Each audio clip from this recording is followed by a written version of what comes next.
He could have looked away. He could have finished his meal, left a tip, and walked back to his penthouse without a second thought. But he didn't. And that one moment, a steaming bowl of noodles passed across a sidewalk table on a cold Asheville night, set off a chain of events nobody could have predicted.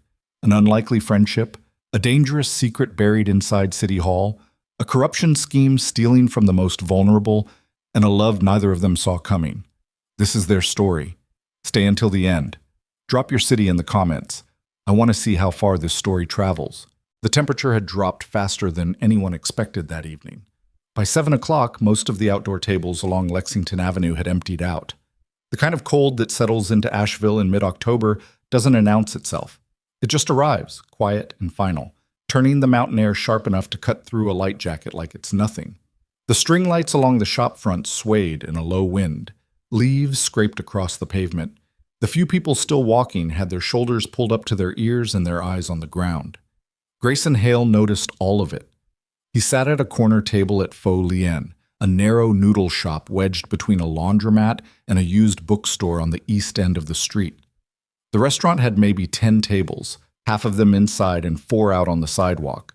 Grayson was at one of the outside ones, which said something about him. Not that he liked the cold, but that he liked the distance. Inside felt too close. Too many people who might recognize a face they'd seen in a financial column or a charity gala photo. Out here, with a scarf pulled up and a plain wool cap pulled down, he was just a man eating alone, which was what he wanted. He'd been in back-to-back meetings since 7 that morning. A video call with his fund managers in Singapore. A 2-hour lunch with a city alderman who spent most of it talking about his own re-election campaign. 3 hours reviewing a portfolio acquisition that had gone sideways in ways his legal team was still trying to untangle. And then at 4:30, a call from Ethan's school. Not an emergency, just his son's teacher wanting to discuss how Ethan had been a little withdrawn in class lately, which was teacher code for something Grayson hadn't quite figured out yet. Ethan was 6. He'd been a little withdrawn since his mother left 18 months ago, and no amount of new toys or weekend hiking trips had fully cracked that shell. Grayson was working on it. He was always working on it. But tonight, for 2 hours, he needed to not be working on anything. So he'd driven himself. No driver, no assistant, parked 3 blocks away, walked to Faux Lien, and ordered the number 7. Beef broth, rice noodles, thin-sliced brisket, basil, a squeeze of lime. He'd been coming here once or twice a month for almost a year, always alone, always the number 7, always the corner table outside if the weather allowed. The owner, a small Vietnamese woman in her 60s named Mrs. Nguyen, had stopped asking his name after the 3rd visit. She just nodded when he came in and put in his order without being asked. That kind of quiet recognition was exactly what he needed from the world right now. He was about 2/3 through the bowl when he saw her. She was standing at the edge of the sidewalk, maybe 15 feet from his table, slightly in the shadow where the string lights didn't quite reach. A woman in her early 30s, he guessed, though she had the look of someone who'd been weathered by more than her years. Her jacket was the wrong weight for Oktoberfest. Thin, olive-colored, the kind you'd buy at the end of summer on clearance. Her hair was dark and pulled back loosely, a few strands coming free around her face. She had a canvas bag over one shoulder that looked like it held more than just a purse. She wasn't looking at him. She was looking at the bowl in front of him. Then she looked at the menu on the chalkboard propped against the restaurant window, and he watched her do a calculation in her head, a fast, quiet, painful kind of math. She looked back at the bowl. She stood there for a long moment, then she walked up to his table. "I'm sorry," she said. Her voice was steady. She was working hard to keep it that way. "I hate that I'm asking this, but is there any chance you're not going to finish that?" Up close, she looked exhausted in a specific way. Not the "I had a long day" kind of exhausted. The kind that settles into a person's face after weeks of not sleeping well, of eating irregularly, of carrying something heavy with nowhere to put it down. Grayson looked at her for a moment. Then he looked down at the bowl. "Actually," he said, "I was just about to order another one. The broth gets better when it cools a little. You want to sit?" She blinked. That wasn't what she'd expected. "I don't need charity." "I didn't say you did. I just hate eating alone." He pulled out the chair across from him. "I'm serious about the broth, by the way. There's something about letting it sit." She stood there another 3 seconds, looking at him like she was trying to figure out the angle. When she didn't find one, she sat down. Her name, she told him later, not that night, but later, was Isla Bennett. But that first night she didn't offer a name and he didn't ask for one. Mrs. Nguyen came out with a fresh bowl, set it in front of her without blinking, and went back inside. Isla ate like someone who hadn't had a hot meal in a few days, which she hadn't. She ate carefully at first, like she was trying to look like she wasn't hungry, and then she stopped pretending and just ate. Grayson talked about nothing in particular. The weather. A book he'd been trying to read for 3 months and kept losing his place in. The way Asheville changed at night, how the tourist version of the city packed up and went home, and something quieter took its place. He talked enough to give her something to respond to without making her feel like she was being interviewed. She said a few things. Short answers at first, then slightly longer ones. He didn't tell her his name.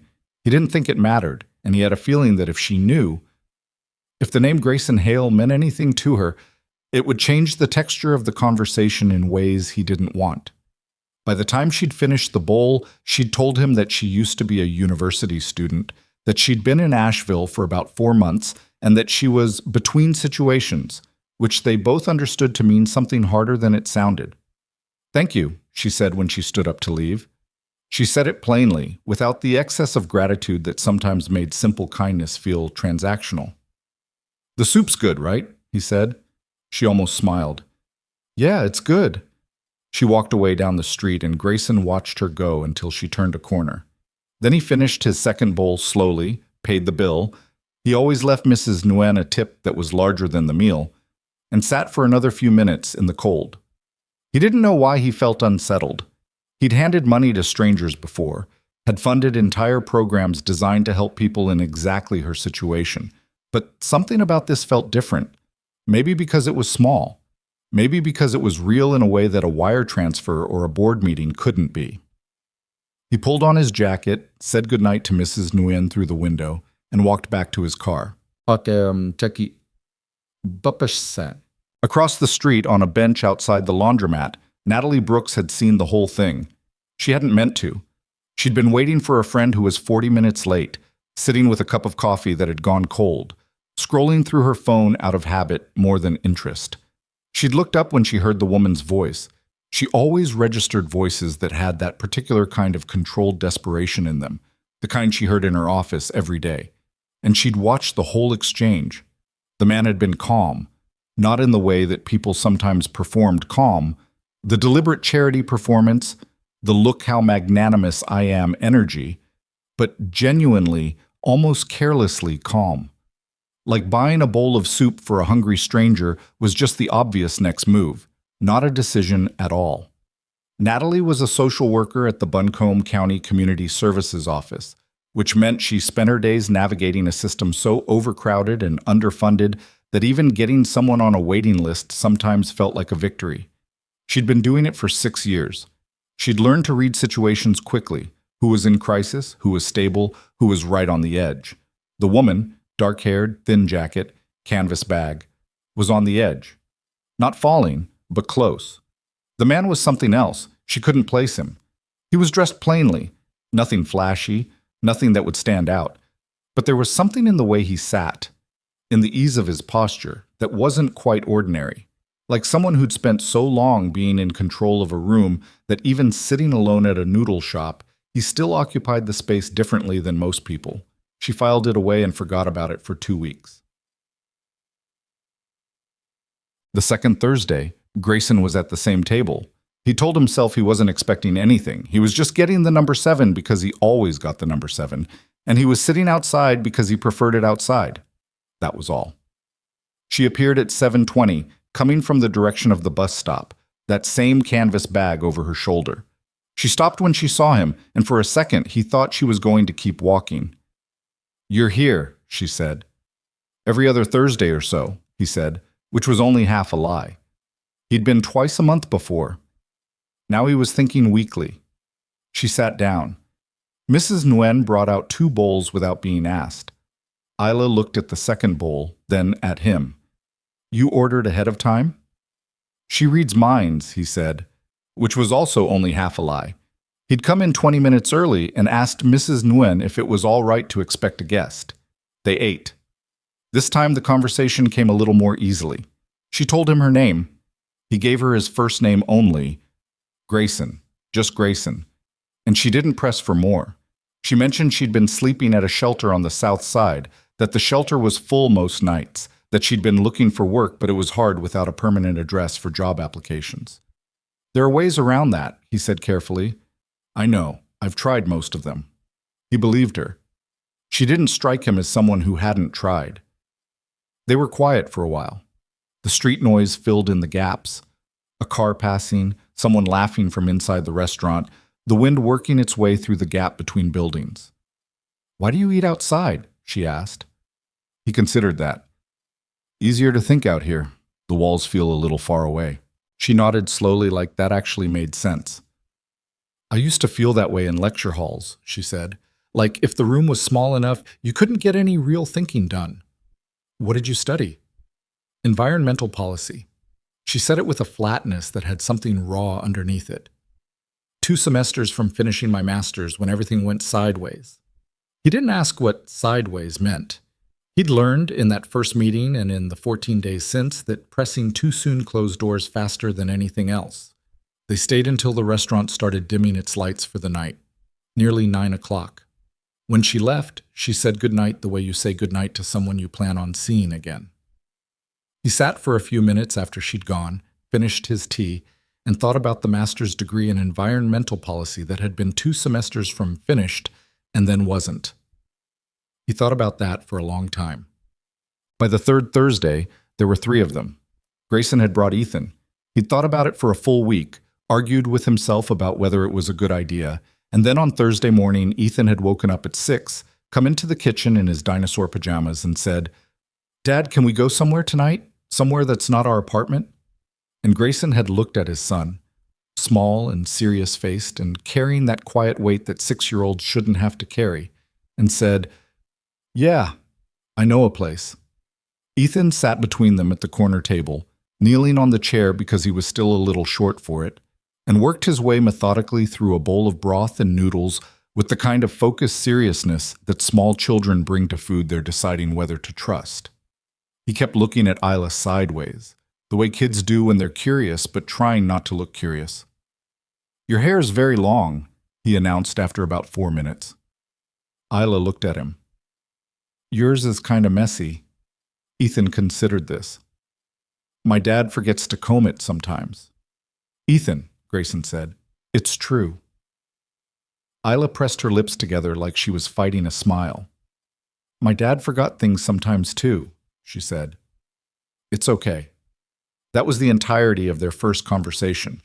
But by the end of the meal, Ethan had decided Isla was acceptable, which he communicated by leaning across the table and showing her a drawing he'd made at school, a house with a yard, which was notable because they lived in an apartment with no yard. This is where I want to live, he told her very seriously. It needs a dog. What kind? She asked, just as seriously. The medium kind. Not too big, not too small. That's a reasonable position. Ethan nodded. He appreciated being agreed with by adults. On the walk back to the car, Ethan slipped his hand into Grayson's and said, without preamble, I like her. Grayson looked down at him. Yeah? She didn't treat me like a little kid. You are a little kid. I know, but she didn't make it weird. Grayson didn't say anything else for the rest of the walk. But something shifted in him that night. Something he didn't have a word for yet, and wouldn't for a long time. Natalie Brooks saw him again on the 4th Thursday. By this point, she'd started eating dinner at Foley once a week, which she told herself had nothing to do with the couple, the man and the woman, and sometimes the small boy, who met at the corner table. She had her own reasons. The food was good. It was close to her office. That was it. But she noticed them. She noticed the way the man leaned forward slightly when the woman was talking, like what she said actually mattered. She noticed how the woman's posture changed week by week, tighter at first, guarded, and then gradually something releasing, some defensive architecture dismantling brick by brick. She noticed the boy with the uncombed hair who drew pictures and showed them to the woman like she was a credible audience. What she couldn't figure out was the man. There was nothing flashy about him. No watch that cost more than a car. No conspicuous phone. He drove himself. She'd seen him once, getting out of a dark SUV that was expensive but not aggressively so. He always paid cash at the restaurant, which in itself was interesting. Who paid cash anymore unless they were making a point of not leaving a trail? She went home that Thursday and typed a name into a search engine. She wasn't sure why. Professional habit, maybe. Or the nagging sense that something didn't add up. She typed, Grayson Hale, Asheville. The first result stopped her cold. She read it twice. Then she opened 3 more tabs and read those too. Then she sat back in her chair and stared at her ceiling for a long time. Because the man quietly eating noodles on a sidewalk in a wool cap, the man who ordered an extra bowl for a homeless woman without making it a performance, that man had, at the age of 26, co-authored federal housing policy guidelines that were still being used in 12 states. He had founded and sold 2 investment companies before 30.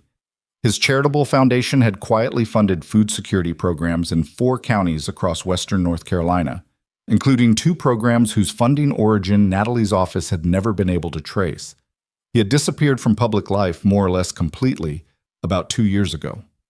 The last interview she could find was a brief one in a financial publication in which he'd said, in response to a question about his next venture, something that stuck with her. I've spent a long time trying to fix things from the top. I'm not sure the view from up there is accurate enough. Then nothing. No columns, no galas, no quotes in policy papers. Just gone. Or rather, not gone. Just quiet. Living in Asheville under a name that was perfectly well known if you knew where to look, eating noodles on Thursday nights with a woman he'd met on the street. Natalie closed her laptop and sat in the dark for a while. She had the distinct and unsettling feeling that something was beginning, not ending, not continuing, but genuinely, irreversibly beginning. And she wasn't sure yet what her part in it was supposed to be. October gave way to November, and the cold in Asheville stopped being brisk and became something with more commitment. The Thursday dinners continued. Isla had been placed in transitional housing through a county program. A small studio in a building on the north side, not comfortable but not the shelter, which was something. She'd applied for a part-time position at a plant nursery on the edge of town, and on the second Thursday of November, she told Grayson she'd been hired. He kept his face neutral and said, "That's good," because he sensed that making too much of it would embarrass her, and she was still learning how to receive good news without bracing for it to be taken back. He understood that. He'd felt something like it himself, though from a different direction. The particular anxiousness of someone who'd had more than enough and still felt unsteady, which is its own kind of loneliness that has no good name. He still hadn't told her his last name. He knew, rationally, that he would have to at some point. People didn't exist without last names, and the longer he kept his out of circulation, the stranger the eventual reveal would feel. But every time he got close to it, every time the conversation drifted toward work or background or history, something stopped him. Not dishonesty exactly, more like fear. The specific fear that the information would change the way she looked at him, and that he'd already gotten used to the way she looked at him, straight on, without calculation, as if he were exactly as much or as little as he appeared.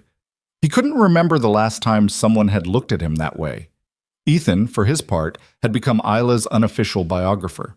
Every week, he brought her an update on developments at school, who had done something annoying, who had gotten a new lunchbox, what the PE teacher had said that made no sense.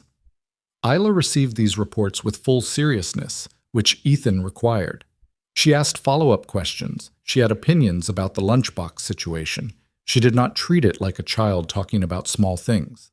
She treated it like what it was, which was a small person trying to make sense of his small world, which is not a small thing at all.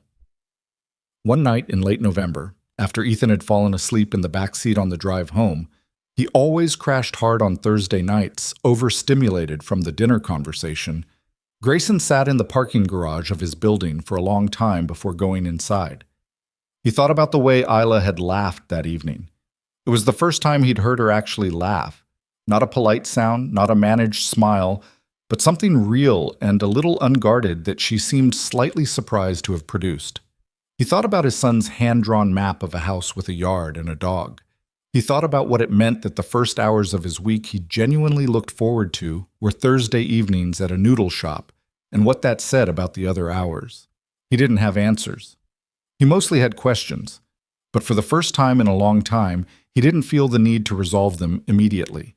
He just sat in the parking garage, in the quiet, with the questions, and that was all right. The snow came in December without much warning. It came on a Thursday. Of course it did. And Grayson arrived at Folian early and moved the corner table inside, rearranging 2 chairs near the window so they still had the view of the street but were out of the cold. Mrs. Nguyen watched him do this without comment and brought out a pot of hot jasmine tea. Isla arrived 8 minutes late, cheeks red from the cold, and stopped when she saw the inside table. "You moved it inside," she said. "It's snowing." "I can see that." She sat down and wrapped both hands around the teacup. Her knuckles were dry and a little cracked. She'd been working outside at the nursery. She didn't mention it. "Ethan's not coming tonight?" "He has a thing at school, a winter concert or something. His teacher specifically said he has to practice the recorder, and I apparently need to look interested." Isla laughed. The real laugh, not the polite one. "Poor kid. The recorder is a genuinely bad instrument." I wasn't going to say it. Somebody should. Outside, the snow was coming down steadily. The street had gone quiet in the way streets do under snow. All the edges softened, all the usual noise absorbed. Through the window, Folian looked like a photograph of itself. They ate slowly, and the conversation moved in a different direction than it usually did. Less practical, less surface level. Isla talked about her degree. Not defensively, the way she had before, but with something more like grief. The research she'd been doing on urban watershed management, the thesis she'd been 6 weeks from completing when her mother got sick and her financial situation collapsed faster than she'd been able to stop it. "I kept thinking I'd defer for 1 semester, she said. "That turned into 2. Then I lost the apartment, and after that it felt, I don't know. It felt like something that belonged to a different version of me." Grayson was quiet for a moment. "Does that version of you feel very far away?" She thought about it seriously. "It did. When I first got here. Now sometimes I feel like..." She stopped, looked out the window. "Like maybe it's not as far as it seemed." He nodded. He didn't add anything to that. Some things didn't need adding to. After the check was paid, she asked, very quietly, "Can I ask you something?" "Sure." "Why are you..." She stopped, rearranged the question. "What do you do? Like, actually, you never talk about it." There it was. He set down his tea. Outside, the snow kept falling.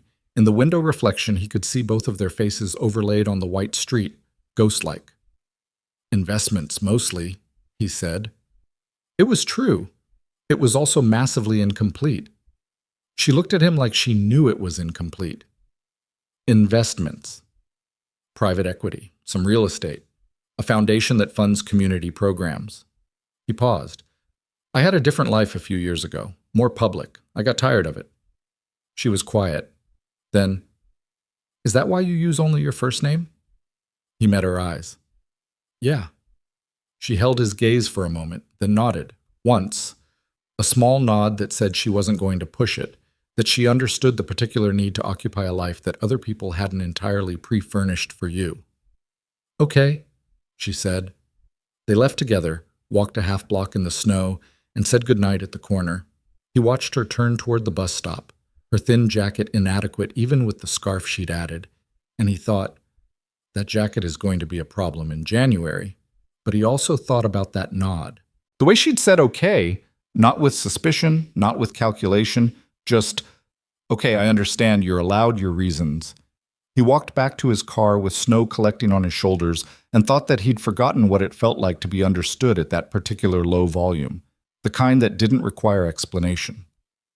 He thought about it the rest of the way home, up the elevator, into the apartment where the heat was on and Ethan's recorder was sitting on the kitchen counter next to a crayon drawing of what appeared to be a wolf wearing a hat. He picked up the drawing and looked at it for a long time. Then he put it on the refrigerator, where it stayed. January arrived the way it always does in Asheville. Not gradually, not with warning, but like someone had simply decided overnight that warmth was over, and cold was the new permanent condition of things. The mountains held the chill in their valleys and kept it there. By the second week, the temperature at night dropped into the low 20s, and the sidewalks along Lexington Avenue turned glassy and dangerous after dark.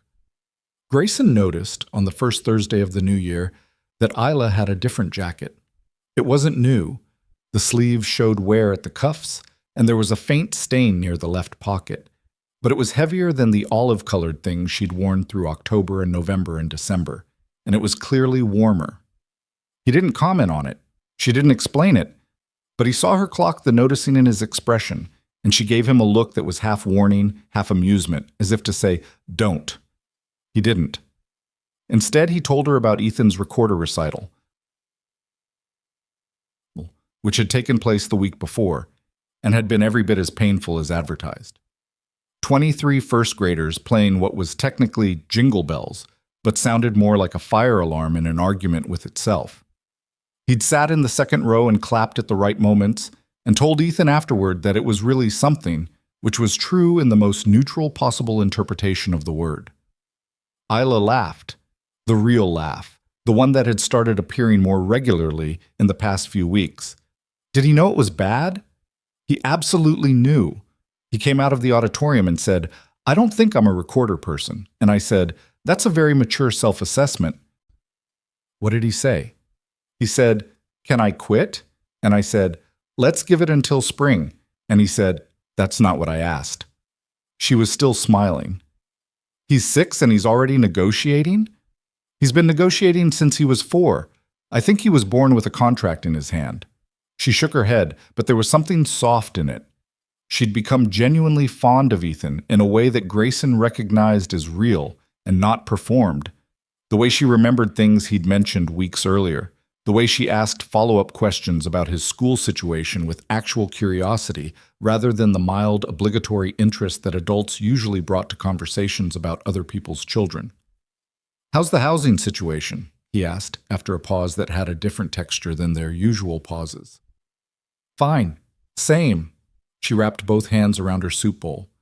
"The building has a noise issue at night. Someone 3 doors down plays music until 2 or 3 in the morning. Not loud exactly, but you can feel it through the wall.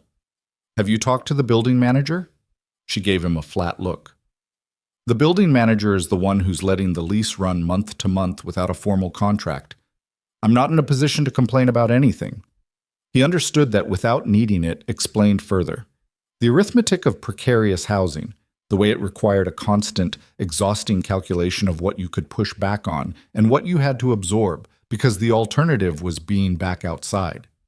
He'd read enough about it in policy terms to understand it intellectually. Hearing it from her, sitting across a table, made it land differently. "The nursery job," he said. "Still okay?"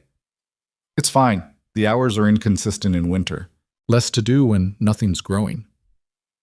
She looked out the window at the street, where a thin layer of ice still sat at the curb from 2 nights before. "I've been picking up a couple of shifts at a coffee place on Merrimon. It's not great money, but it keeps the hours consistent." "Are you sleeping?" She looked at him. It was a slightly unusual question, and they both knew it. "More than I was. Why?" "You look tired." "Thank you. That's a very charming thing to say." "I didn't mean it as a criticism." "I know." She wasn't offended, just slightly deflecting. "I'm fine, Grayson. I'm managing." He let it go. She was managing. That was true. It was also different from being okay, and he knew the difference, but she hadn't asked him to solve anything, and he was trying to learn the line between caring about someone and turning their life into a problem you'd decided to fix. It wasn't an easy line to stay on. He'd spent most of his adult life being the person with resources and reach, and the ability to make things happen, and the reflex to intervene was built deep. He had to make a conscious choice every Thursday to just sit there, to ask, to listen, to let her carry what was hers to carry without reaching over and taking it. It was harder than it sounded. Ethan was with them again that night. He'd been asking since Monday whether it was Thursday yet, which Grayson took as information. He sat across from Isla with a new drawing he'd been working on, which he presented to her with the gravity of a museum curator unveiling something significant. It was a picture of three people at a table outside, recognizable only because one was tall, one was medium, and one was very small and had what appeared to be extremely large feet. "That's us," Ethan explained, in case it wasn't clear. "I can see that," Isla said. "You got the feet exactly right." "Dad has big feet." "I do not," Grayson said. "Size 12, Ethan told Isla confidentially. She pressed her lips together. "That is, objectively, a large shoe." Grayson pointed at his son. "You're 6. You can't be on her side." "I'm not on anyone's side," Ethan said, which was a lie delivered with impressive calm for a first grader. Isla kept the drawing. She folded it carefully and put it in her canvas bag, which she still carried everywhere, though its contents had shifted over the months from survival essentials to something more ordinary: a library book, a water bottle, a small notebook she'd started keeping.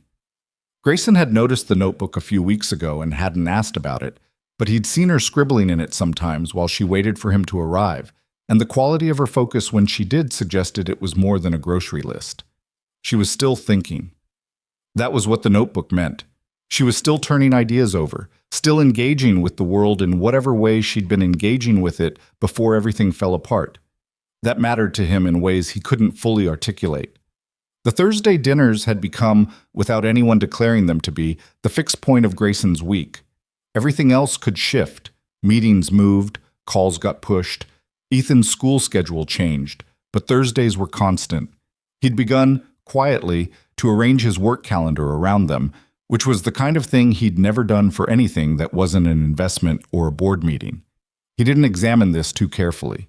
He wasn't ready to. It was around this time that Natalie Brooks made her first direct appearance in their lives, though none of them knew it yet. She'd been thinking about what she'd read. About Grayson Hale, former policy architect, disappeared billionaire, quiet noodle shop regular. And she'd gone back and forth for weeks about whether to do anything with the information. It wasn't her business. The woman with the canvas bag was clearly not in immediate crisis. She was housed, she was working, she was eating warm food on Thursdays. That was more than a lot of people Natalie dealt with.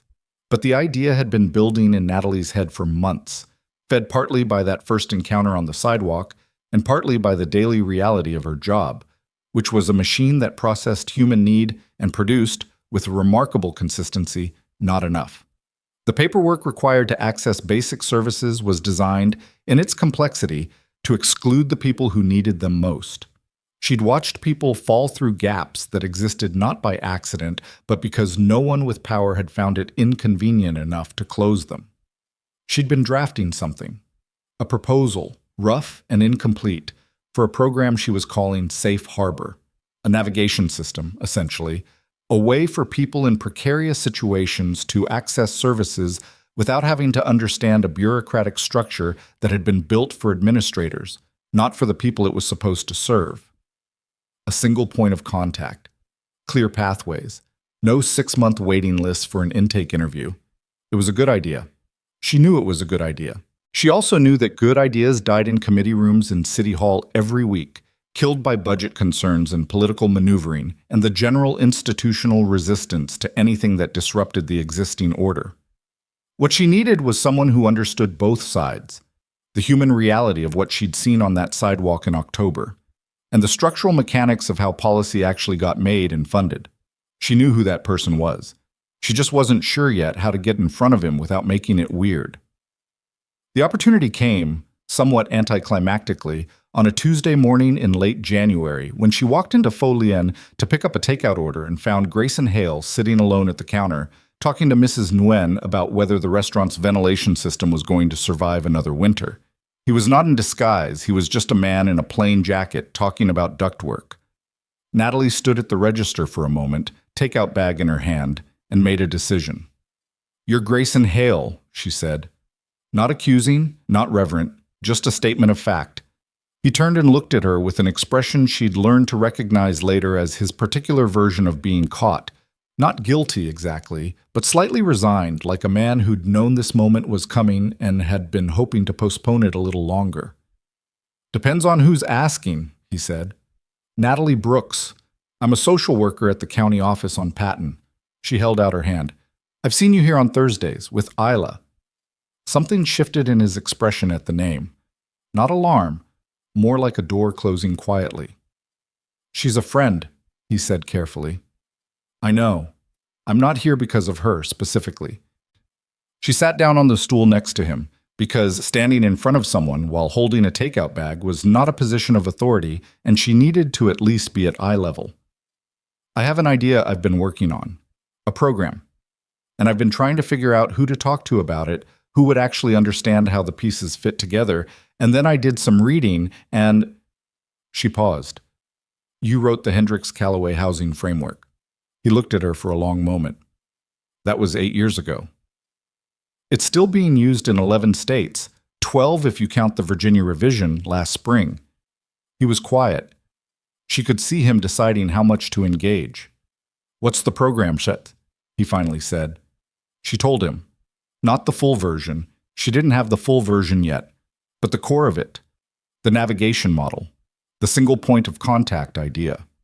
The way existing services were technically available but practically inaccessible to the people who needed them. She talked for about 7 minutes, which was longer than she'd planned, because once she started, she found the words moving faster than they usually did, fueled by the simple fact of talking to someone who was following every word without the glazed patience that social workers usually encountered when pitching to people with money. When she stopped, he was looking at the counter. "The intake redundancy is the real problem," he said. "People in crisis shouldn't have to tell the same story to 6 different intake workers." "No, they shouldn't." "What's the funding model?" "County grant to start, federal supplement if it proves out." She hesitated. "There are also some private foundation options I haven't fully explored." He didn't react to that, but she noticed a small shift in his posture, something that was not quite confirmation but wasn't denial either. "The political piece is the hard part," she said. "The county council has 3 members who would actively block anything that changes how existing services are administered, because the existing administration is connected to interests I haven't been able to fully map yet." He looked at her then, sharply, and she saw something she hadn't expected. Recognition. Not of a general problem, but of a specific one. Like she'd said something that matched a shape he'd already been thinking about. "What members?" he said. She told him. He nodded slowly, once, and said nothing. But she had the distinct feeling that he was filing the names somewhere important. They talked for another 20 minutes, through her takeout food going room temperature, until Grayson's phone buzzed with something he had to deal with. He stood up, put on his jacket, and then stopped. "I don't usually get involved in local politics anymore," he said. "I want to be clear about that." "I understand. But if you put together a formal proposal, I'd look at it." She kept her face neutral. "Okay. Not a favor. I'd look at it because the idea is structurally sound, and the problem is real." He said this with the slight firmness of someone establishing terms before a conversation gets away from him. "I know," she said. "That's why I asked." He almost smiled. Then he left, and Natalie sat at the counter for another minute with her cold takeout and the feeling of something clicking into place. Not perfectly, not smoothly, but clicking. The program proposal had been a document of vague intentions and hopeful language until that morning. By the time she got back to her office, she had 7 pages of specific structural notes on her phone and a much clearer sense of what she was actually building. She worked on it every evening for the next 3 weeks. In the meantime, the Thursday dinners continued, and something between Grayson and Isla continued shifting in the particular way of things that neither person is fully acknowledging, but both are feeling. It was becoming harder to describe their relationship in practical terms. She wasn't someone he'd hired or helped in a formal sense. She'd never asked him for anything, and he'd learned to offer things sideways through implication in ways that didn't position her as a recipient of his generosity. A book he'd finished that he thought she might find interesting. A mention, carefully framed, of a scholarship program he'd read about for graduate students returning after an interruption. Not pushing, just leaving doors slightly open.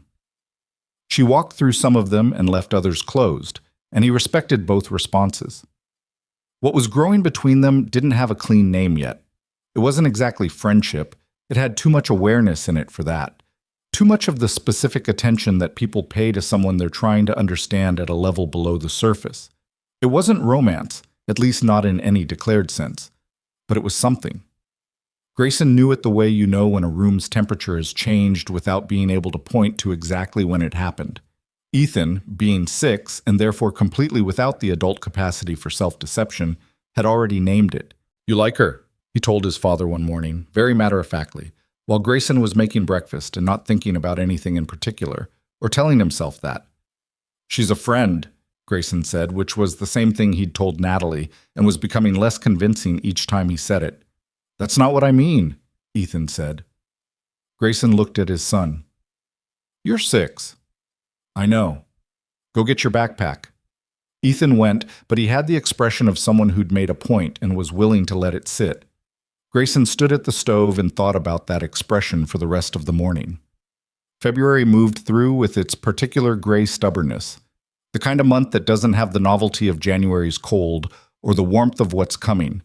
It's just February, long and low-lit and requiring a kind of daily commitment just to get through. Isla was quieter than usual in February, not withdrawn. She still showed up on Thursdays, still talked, still asked Ethan about his week with genuine interest. But there was something running underneath that Grayson could feel without being able to identify. She was working through something. He gave her the space for it without asking what it was. She told him on the 3rd Thursday in February, unprompted, between the soup and the tea. "I called the admissions office," she said. He waited. "At the university. UNC Asheville." She was looking at the table. "I talked to someone in the graduate program's office about what it would take to come back." "And?" "It's complicated." She picked up her spoon and set it down again. "My advisor is still there. The research is still technically on file, but it's been 2 years and the funding I had, the fellowship, that's gone. And there's a re-enrollment process that takes 3 to 6 months." She paused. "And I don't have, even with the job, I'm barely covering the studio. Graduate tuition is—" "There are options," he said carefully. "I know." She finally looked up. "I'm not asking you to fix it. I know you're not. I'm just—" She stopped, rubbed the back of her neck. "I'm just telling you because you asked once what that version of me felt like, the one who was finishing the degree, and I said it felt far away. And right now it feels less far away, and I thought you'd want to know that." He was quiet for a moment. Outside, a car honked somewhere down the street. The restaurant was warm and slightly foggy with steam from the kitchen. "Yeah," he said. "I wanted to know that." She nodded, looked back at the table, and picked up her spoon again. It was the most direct either of them had been about what these dinners were actually doing, and neither of them called it what it was, which was 2 people quietly pulling each other forward in a direction they hadn't known they were heading. It was also the night that Grayson made a decision he'd been circling for weeks. Not about Isla, not about whatever that was, which he still wasn't prepared to name. A different decision. He'd been making calls, quiet ones, the way he did everything now, without announcement, without press, without the machinery that used to follow his every professional move. He'd been talking to people he trusted, pulling on threads he'd noticed in Natalie's account of the blocked political situation. 3 city council members with a pattern of blocking social service initiatives, budget line items that didn't quite add up, public contracts that went to companies with names he hadn't recognized until he dug a layer deeper and found something he recognized all too well. Money moving in circles, dressed up as public service. He'd seen it before, not in Asheville specifically, but in the broader architecture of how city-level politics worked when someone with enough influence decided that the existing dysfunction was more profitable than reform. He'd spent 3 years once trying to work within that kind of structure and learning exactly how it absorbed well-intentioned people without changing itself at all. He wasn't going to do that this time. He didn't tell Isla any of this. He wasn't sure how to, and he wasn't sure it was his story to tell, not yet. But he went home that Thursday night and sat at the desk in his home office, the one he used for the work he didn't discuss at noodle shops, and opened his laptop and started writing down everything he'd found in the cleanest, most documented form he could manage. He worked until 2 in the morning. Ethan slept in the next room, making the small breathing sounds of a child who'd eaten well and had no unresolved questions. The wolf with a hat drawing was still on the refrigerator. The city was quiet outside the window, all its complications invisible from this height. Grayson wrote until his eyes hurt, then saved the document to 3 separate locations and went to bed. He lay in the dark and thought about Isla's face when she'd said it feels less far away, and the particular quality of that, the way some distances collapse not all at once, but increment by increment, so slowly you almost don't notice until you turn around and realize how far you've come. He thought about Ethan's drawing of 3 people at a table. He thought about the map Ethan had mentioned wanting to make. A real map, he'd said, with a house at the center. Eventually, he slept.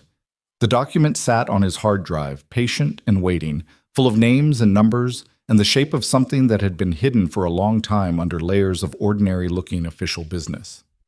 Outside, Asheville was cold and quiet, and the mountains sat in the dark the way they always did.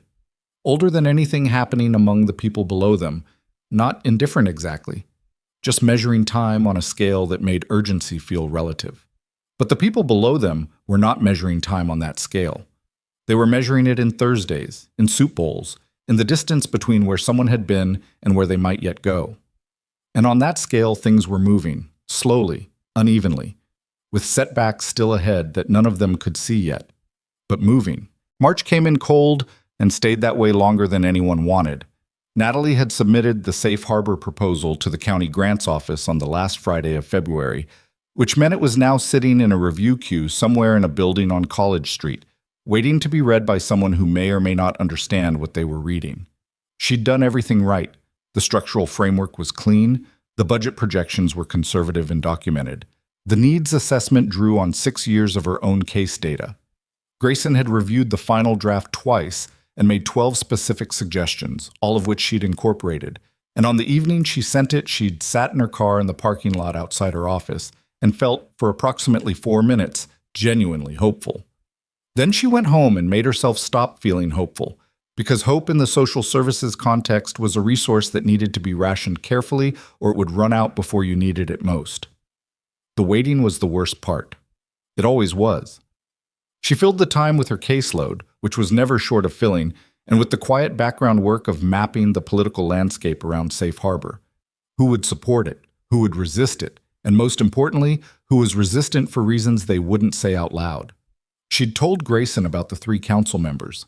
He hadn't elaborated on what he was doing with that information, and she hadn't asked, because she'd been around enough careful private people to understand that asking too directly would get her less than waiting. But he'd been doing something. She could tell by the occasional text he'd send, a question about a specific contract number or the name of a firm she'd never heard of, or once, cryptically, whether she knew if the city's community development block grant had been audited in the last 3 years. She'd looked it up. It hadn't. She passed that information along and didn't ask why he wanted it. Meanwhile, Isla was moving. Not physically. She was still in the studio on the north side, still working split shifts between the nursery and the coffee place on Marymount. But something was shifting in her trajectory, and Natalie, who had started exchanging occasional words with her at Faux Lien on Thursday evenings, could see it. The canvas bag now always had the small notebook in it, and sometimes a library book with markers sticking out at multiple pages. She'd mentioned, carefully and without much detail, that she'd been in contact with someone at the university. Her advisor. A woman named Dr. Pierce, who apparently had not forgotten Isla's research and had, according to Isla, said something encouraging enough that Isla had written it down. She said the data is still solid, Isla told Natalie one Thursday in early March, while Grayson was inside getting a refill and Ethan was occupied with a drawing. Like the watershed data I was collecting before, she said the methodology holds up and the 2 years actually give her more to work with in terms of seasonal variation. Natalie looked at her. That sounds like your advisor telling you to come back. It sounds like my advisor being kind. Those aren't mutually exclusive. Isla looked down at the table. The money piece is still real. I know, Natalie paused.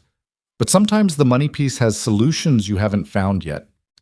It was as close as she could come to saying what she knew without saying it directly, which was that Grayson's foundation had a graduate scholarship program that had quietly funded 11 returning students in the past 4 years, none of whom had known the source of the funding because that was exactly how he'd structured it. She'd discovered this not from Grayson, but from a footnote in a county education report she'd been reading at 11 at night in her apartment, which was how she found most of the things she found. She hadn't told Isla. She wasn't sure it was her information to give, but she filed it alongside everything else she knew and didn't say, which was becoming a substantial collection. Grayson came back to the table with 2 cups of tea and the neutral expression of someone who hadn't been standing at the counter long enough to hear anything. Ethan immediately presented his new drawing, which was a map, not a house map this time, but an actual cartographic attempt, complete with a compass rose that had the cardinal directions in the wrong order. "North is up," Grayson told him. "That's a rule someone made up," Ethan said. Grayson looked at Isla. She shrugged, which was not the backup he'd been hoping for. "He has a point," she said. "Someone did make that up." "Thank you," Ethan said, and went back to his map. Grayson sat down and wrapped his hands around his tea and looked out at the street. March in Asheville had the particular quality of a city deciding whether to wake up, crocuses coming through in patches, a warm day sandwiched between cold ones, everyone aware that winter wasn't gone, but hopeful it was at least leaving. He felt something similar in himself, a slow thaw of something that had been frozen for longer than he'd admitted to himself. He looked at Isla. She was reading something in her notebook, one finger tracing a line of text she'd apparently written earlier. Her brow was slightly furrowed in the way it got when she was working through an argument in her head. He'd learned to recognize it, the same way he'd learned to recognize the specific pause before she said something she'd been carrying for a while. He'd learned a lot of things about her in 5 months, more than he knew about most people he'd worked with for years. That bothered him a little. Not the knowing, but the fact that he'd been closer to strangers in boardrooms for longer and still couldn't have told you how they took their coffee. He looked at her and thought, "I'm going to have to tell her. Not just about his name or the foundation or the particular shape of his financial life, about what he'd been finding in those late-night documents, about what was being done, deliberately, to keep programs like Natalie's from getting off the ground. But not yet. Not until he had the full picture. He'd learned, the hard way, that partial information presented too early created confusion rather than clarity, and Isla had enough to navigate without adding his complications to the pile. He told himself that was the reason for waiting. Most of the time he believed it. The full picture, as it turned out, was closer than he'd thought. The second week of March, a contact of his, a former policy colleague named Marcus, who now worked in municipal finance consulting, sent him a file, 47 pages. Contracts, invoices, internal memos, email chains with subject lines that were carefully bland and contents that were anything but. Marcus had been pulling threads for 6 weeks at Grayson's quiet request, and what he'd found was not surprising, exactly. It had the smell of exactly what Grayson had been expecting, but it was more documented than he'd hoped, which was both good and terrible. 3 city council members, 1 deputy director of community development, and a network of shell company contracts that had been routing public funds, specifically federal block grant money earmarked for community services, into private development projects dressed up with community benefit language that meant almost nothing on closer examination. The scheme had been running for at least 4 years, possibly longer, but the document trail before 2021 was thinner, either because the record-keeping was less consistent or because someone had been thoughtful about managing the archive. The effect, practically, was that programs like Safe Harbor, programs that drew from the same grant pools, were being systematically underfunded or routed into bureaucratic review processes that delayed them until the funding windows closed. It wasn't dramatic corruption. It wasn't a heist. It was the slow, patient, boring kind, the kind that required no villain speeches, just the consistent application of procedural pressure in exactly the right places. Grayson sat with the 47 pages for 2 days. He read them the way he used to read investment prospectuses, which was with the full understanding that every document tells 2 stories, the one it's trying to tell, and the one you can find in the gaps. The gaps here were substantial. He called Marcus on a Wednesday evening and they talked for 90 minutes, Grayson pacing his apartment while Ethan watched something with headphones on in the other room. "How solid is this?" Grayson asked. The contract documentation is airtight, Marcus said.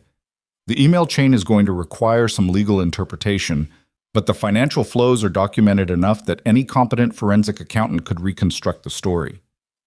And the timing? The last transfer was 6 weeks ago. This is ongoing. Grayson stopped pacing. They're still running it. Far as I can tell, yes.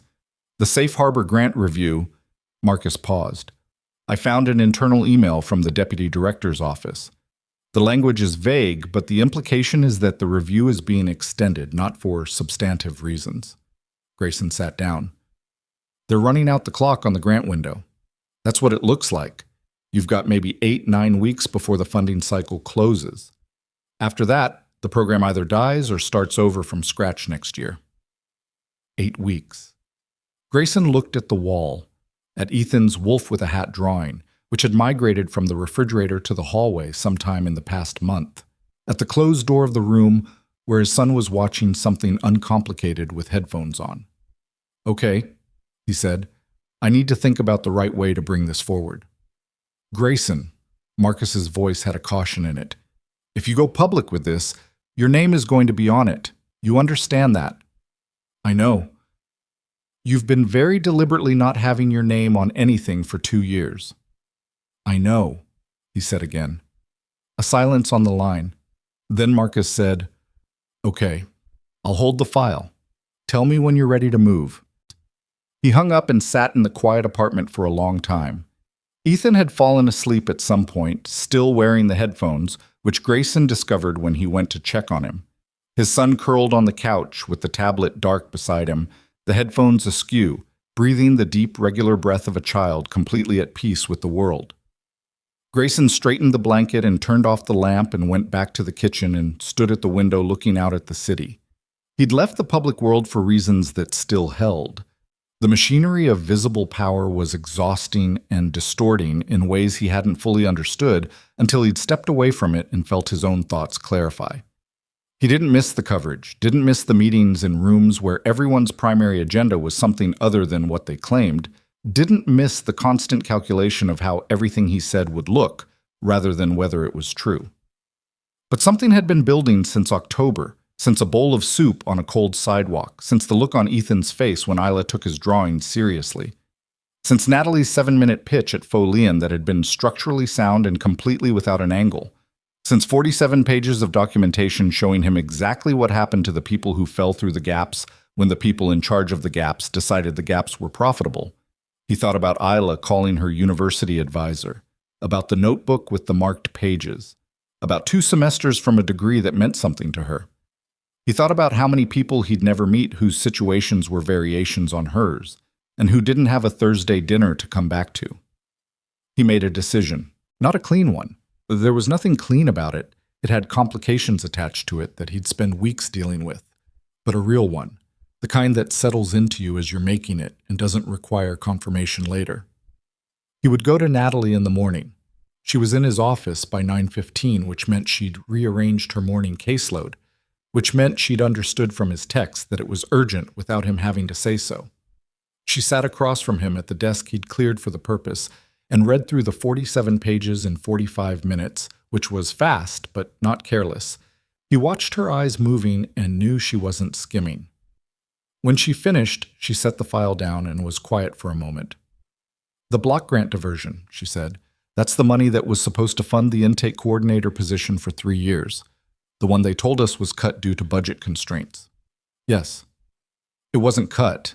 It was redirected. Through a contract with a company called Meridian Community Partners, which is a Delaware LLC with 2 principals who are connected to real estate development projects that received city approval in 2022 and 2023.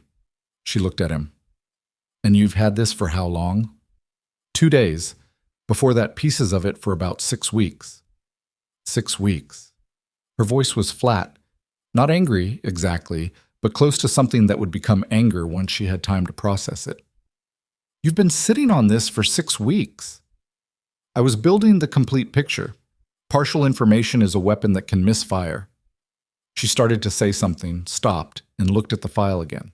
He could see her working through it, the anger, the calculation of what this meant, the professional instinct to figure out the next move before letting herself feel the thing fully.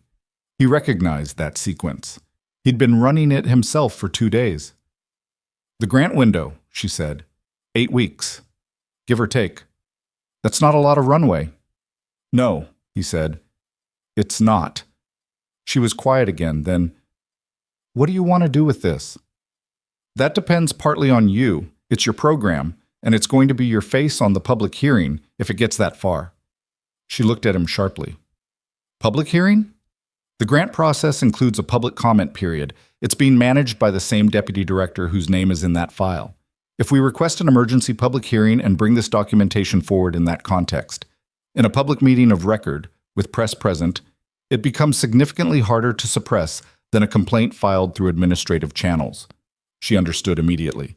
Because anything filed administratively goes right back into the system that's already compromised. "Right." She sat back. He could see her thinking, and he let her think without filling the silence. This was her territory in ways it wasn't his. She knew the community, knew the council dynamics, knew which reporters at the local paper would understand what they were looking at. He had the documentation and the financial expertise to present it clearly. She had everything else. "There's a hearing scheduled," she said slowly, "for the grant cycle review, 4 weeks from now. The deputy director chairs it, but it's open to public testimony." "I know. You want to present this there. I want you to present it. I'll be there. I'll be on record. But your program is the point of the story, and you should be the one telling it." She looked at him for a long moment. "You're going to be very visible." "I know. That's what you've been avoiding." "I know that too." Something shifted in her expression. Not softened exactly, but recalibrated. She'd figured out something about him that she was reordering her previous understanding around. "Does Isla know any of this?" she asked. "No." "Are you going to tell her?" He was quiet. "I'm going to tell her everything," he said. "I just need to get the sequence right." Natalie looked at him for another moment, then looked away. "Okay," she said. "Let's build the presentation." They worked for 3 hours at his desk, Natalie pulling case data from her laptop, and Grayson mapping the financial documentation into a sequence that told the story clearly enough that anyone watching it unfold couldn't misread what they were seeing. They were not a natural team. Their instincts ran in different directions, Natalie toward the human stories, and Grayson toward the structural evidence, and they had 2 actual arguments in those 3 hours, neither of which either of them fully won. But by the time she left at 1 o'clock, they had something that worked. Not polished, not clean, but true in a way that mattered. He told Isla the following Thursday. Not all of it, not yet, but enough. He told her his full name first, which felt, absurdly, like the hardest part. He said it plainly, without preamble. "My last name is Hale. Grayson Hale." He told her he'd been in private equity, that he'd left a public role in policy work about 2 years ago, that he had a foundation that funded community programs, that he'd been sitting at that noodle shop trying to be a person without a biography for a while, and that she deserved to know the actual version of who she'd been having Thursday dinners with for 5 months. She listened without interrupting. Her face did several things in sequence. Surprise, reassessment, something that was not quite anger but was adjacent to it, and then a long pause in which she looked at the table and didn't say anything. Then she said, "I Googled you." He blinked. "When?" "January. I Googled Grayson, private equity, Asheville, and got 3 results, none of which were you specifically, and I thought, okay, he's private, he has reasons, it's not my business." She paused. "I should have used the last name." "You didn't know the last name." "I know." She was quiet for another moment. "Grayson Hale." She said it like she was testing the weight of it. "You wrote the Hendricks Callaway housing framework." He stared at her. "How do you know that?" "I wrote a 20-page analysis of it in my 2nd year of my master's program." She held his gaze, and there was something in her expression he couldn't quite read. Too many things layered over each other. It was the most structurally sound federal housing document published in that decade. My advisor used it as a case study. The silence between them was a specific kind of dense. Outside, a car passed. Ethan was at a friend's house for the first time in months, a small social breakthrough his teacher had texted about with 3 exclamation points. And for once, it was just the two of them at the corner table. "I should have told you sooner," he said. "Yes," she said. "You should have." "I was—" He stopped, looked at his hands. "I was afraid it would change how you looked at me. And I'd gotten used to the way you looked at me." She was quiet for a long time. He didn't try to fill it. "It does change things," she finally said. "Not all of them, but some of them." She looked up. "I need to think about that." "Okay. I'm not walking away from this." She gestured between them, at the table, at the restaurant, at whatever shape the word this contained. "I just need to think about it." "Okay," he said again. They sat together for another hour, not talking much, and then she said goodnight and walked to the bus stop, and he sat at the empty table for a while in the way he'd sat the very first night, 6 months ago, watching the space where she'd been. The hearing was 3.5 weeks away. He had a 47-page document, a co-presenter who was sharper than anyone in that council chamber expected, and a name he'd been keeping out of rooms for 2 years that was about to be very much back in one. He also had a woman who'd said, "I need to think about it," which was not a no, but which kept him awake until 2 in the morning replaying the exact tone in which she'd said it, and finding no definitive conclusion. The next 10 days were the hardest of the process, not because of the hearing preparation. That was difficult but tractable, the kind of hard work that at least moved in a direction, but because of the waiting. Grayson and Natalie refined the presentation. Marcus provided 2 additional documents that arrived on a Tuesday and closed the last gap in the financial chain. Natalie made calls to a reporter at the Asheville Tribune she trusted, not to leak anything, but to ensure that someone who understood public funding would be in the room when it mattered. Grayson drafted a legal summary with his attorney on a Wednesday call that lasted 2 hours and ended with his attorney saying, "This is watertight, Grayson, but you understand what happens after you present it." And Grayson saying yes, he understood. Isla texted him on a Thursday. Not their dinner, just a text, mid-morning, which was the first time she'd ever done that. It said, "Still thinking. That's not a bad thing." He read it 4 times, then wrote back, "Take your time." He stared at that for a moment, then added, "Thursday still on?" Her reply came 11 minutes later. "Yes, obviously." He put his phone down and felt something unclench in his chest that had been clenched for 10 days. She came to dinner that Thursday with her notebook and a library book and the canvas bag, same as always. Ethan showed her an updated version of his map. He'd been refining it for weeks now, adding details, correcting the compass rose, naming streets that he made up himself with calm confidence. The map had grown to 2 sheets of paper taped together. At its center was still the same thing it had always been, the thing he'd put there the very first time. A small square with 4 walls and a triangle roof and the word home written carefully in blue crayon. "It's getting very detailed," Isla told him. "I know," Ethan said. "I'm not finished yet." "What else is it missing?" He thought about it with his characteristic seriousness. "The dog," he said. "I keep forgetting to put in the dog." She handed the map back to him. "That seems like an important thing to get right." "It is," he agreed, and bent back over his work. Grayson watched the 2 of them across the table and thought, this is the thing worth protecting. Not the document, not the hearing, not the vindication of a policy argument. This. The specific ordinary weight of a Thursday evening, of soup going slightly cold while a child draws a map of somewhere he wants to go, of a woman who'd been afraid to ask for a meal now sitting at a table like she belonged there, because she did. He was still afraid. Not of the hearing. He'd been in enough high-pressure rooms to know he could manage it.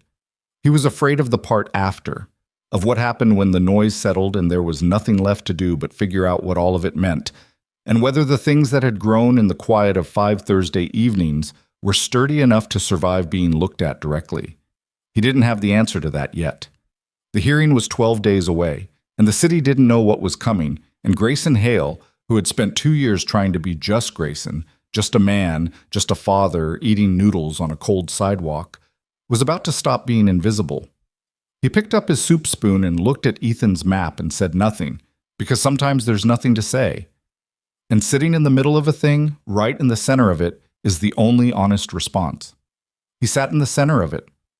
Outside, the string lights swayed in an early spring wind, and the mountains held their position on the horizon the way they always did, and the city went on around all of them, full of its ordinary complications and its quiet corruptions and its people trying to get somewhere warmer than where they'd been. The hearing was 12 days away. The 12 days passed the way the days before significant things always pass. Too fast in the hours when there was work to do, and too slow in the hours when there wasn't. Grayson spent most of them at his desk. The presentation had been refined to the point where refining it further would only introduce doubt, so he stopped refining and started rehearsing, not with notes, not with slides, but by sitting in his office chair and talking through the financial chain out loud, the way he used to prepare for congressional testimony a decade ago. He needed to be able to explain it without the documents in front of him, in plain language, in the time it took a council member's attention to wander and come back. The documents were for the record. The explanation was for the room. Natalie was preparing differently. She was talking to people. Her caseload gave her access to a cross-section of Asheville that no policy paper could replicate, and she spent the 12 days quietly, carefully making sure that the right people knew the hearing was happening and that their presence would matter. Not organizing exactly. She was cautious about the line between mobilizing community support and creating something that could be dismissed as a political performance. What she was doing was closer to reminding people that a public hearing was public, that testimony from people directly affected by the program gap carried legal weight in the grant review process, that showing up was a form of evidence. She was good at this in a way that Grayson wasn't. He knew systems. She knew people inside systems, which was a different and in many ways harder thing to know. They met twice in the 12 days, once at his office and once at a coffee shop on Broadway that was neutral ground and therefore felt slightly like a war room. Both meetings were productive and slightly tense in the way that collaboration between two people with strong and different instincts is always tense. She pushed back on the order of the financial presentation. He pushed back on the length of the personal testimony section. They compromised, which meant both of them were slightly dissatisfied with the result, which in Grayson's experience usually meant the result was about right. Isla came to the Thursday dinner 4 days before the hearing with the expression he'd learned to read as her working through something she hadn't finished working through yet. She sat down, ordered without looking at the menu. She always got the number 7 now, same as him, and waited until Ethan had finished telling her about a situation at school involving a disputed handball rule before she said quietly, "Tell me what's happening with the hearing." He looked at her. "How much do you know?" "Natalie told me there's a public hearing. She told me Safe Harbor is in the middle of it. She didn't tell me the rest." She held his gaze steadily. "I want the rest." Ethan had moved on to his map, pencil moving in concentrated silence, tactfully or obliviously removed from the adult conversation. With Ethan, it was sometimes hard to tell which. Grayson told her. All of it this time. The 47 pages, the shell companies, the redirected block grant money, the deputy director, the 3 council members, the specific mechanism by which Safe Harbor's grant review was being extended until the funding window closed. He told her in plain terms, without softening it or over-explaining it. The way he'd learned she preferred to receive difficult information. She listened without interrupting. Her soup sat mostly untouched. When he finished, she was quiet for a long moment. Then she said, "How long has this been going on?" "At least 4 years, possibly longer." "So the whole time I was—" She stopped. Something crossed her face, not grief exactly, but close to it. The particular expression of someone recalculating the past with new information and finding the new version harder to sit with than the old one. "When I lost my housing, I applied for an emergency rental assistance program. It was a county program. I was told the funds were exhausted." He didn't say anything. He didn't have to. "Were they?" she asked. "Actually exhausted?" He held her gaze. "I don't know specifically, but the program you're describing draws from the same grant pool as Safe Harbor, and the pattern I found—" He paused. "It's consistent." She looked at the table. A muscle in her jaw moved. "Isla." "I'm fine," she said, in the tone that meant she was processing something that would take longer than this dinner to fully land. "You don't have to be fine right now." "I know." She picked up her spoon, set it down again. "I'm angry. I'm allowed to be angry, right? That's a reasonable response to this." It's the only reasonable response to this. She nodded once, slow, then she looked up. What can I do? He hadn't expected that. Or maybe he had, and just hadn't let himself count on it. The hearing has a public testimony section. People who've been directly affected by the service gaps carry weight in the grant review record. She understood immediately. You want me to testify? I want you to consider it. It would mean talking publicly about things you've worked hard to keep private. I won't push you on it. She was quiet for a moment. Ethan's pencil moved across his map with small scratching sounds. Outside, the March wind pushed a paper cup down the sidewalk. What kind of weight? She said. Specifically, you said it carries weight. How much? In a grant review that's being challenged on procedural grounds, first-hand testimony about denied access to services creates a legal record that the review board is required to consider. It doesn't guarantee the outcome, but it makes the record of the hearing harder to bury. She nodded slowly. He could see her working through it, the cost of it, the privacy of it, the specific exposure of standing in a public room and saying out loud what had happened to her and why. Let me think about it, she said. Take the time. She almost smiled. That's what you said when I told you I needed to think about you. It's a good answer. It's a deflection. It's also a good answer, he said. She looked at him for a moment, the real, steady look she'd been giving him since early winter, the one that still undid something in him that he hadn't managed to put back the way it was. And then she picked up her spoon and started eating. And the conversation moved, and Ethan showed them both the latest version of the map, which now had streets named and a small square for the house, and beside it, finally, a small four-legged shape in brown crayon. You put in the dog, Isla said.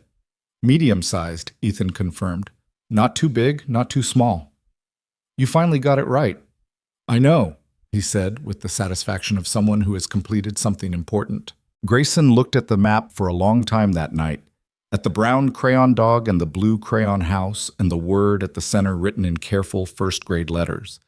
He looked at it and felt the weight of the 12 days left and the weeks and months that would follow, regardless of how the hearing went, and the fact that none of it, not the hearing, not the documentation, not the program or the grant or the council members or any of it, was actually the thing he was most afraid of losing.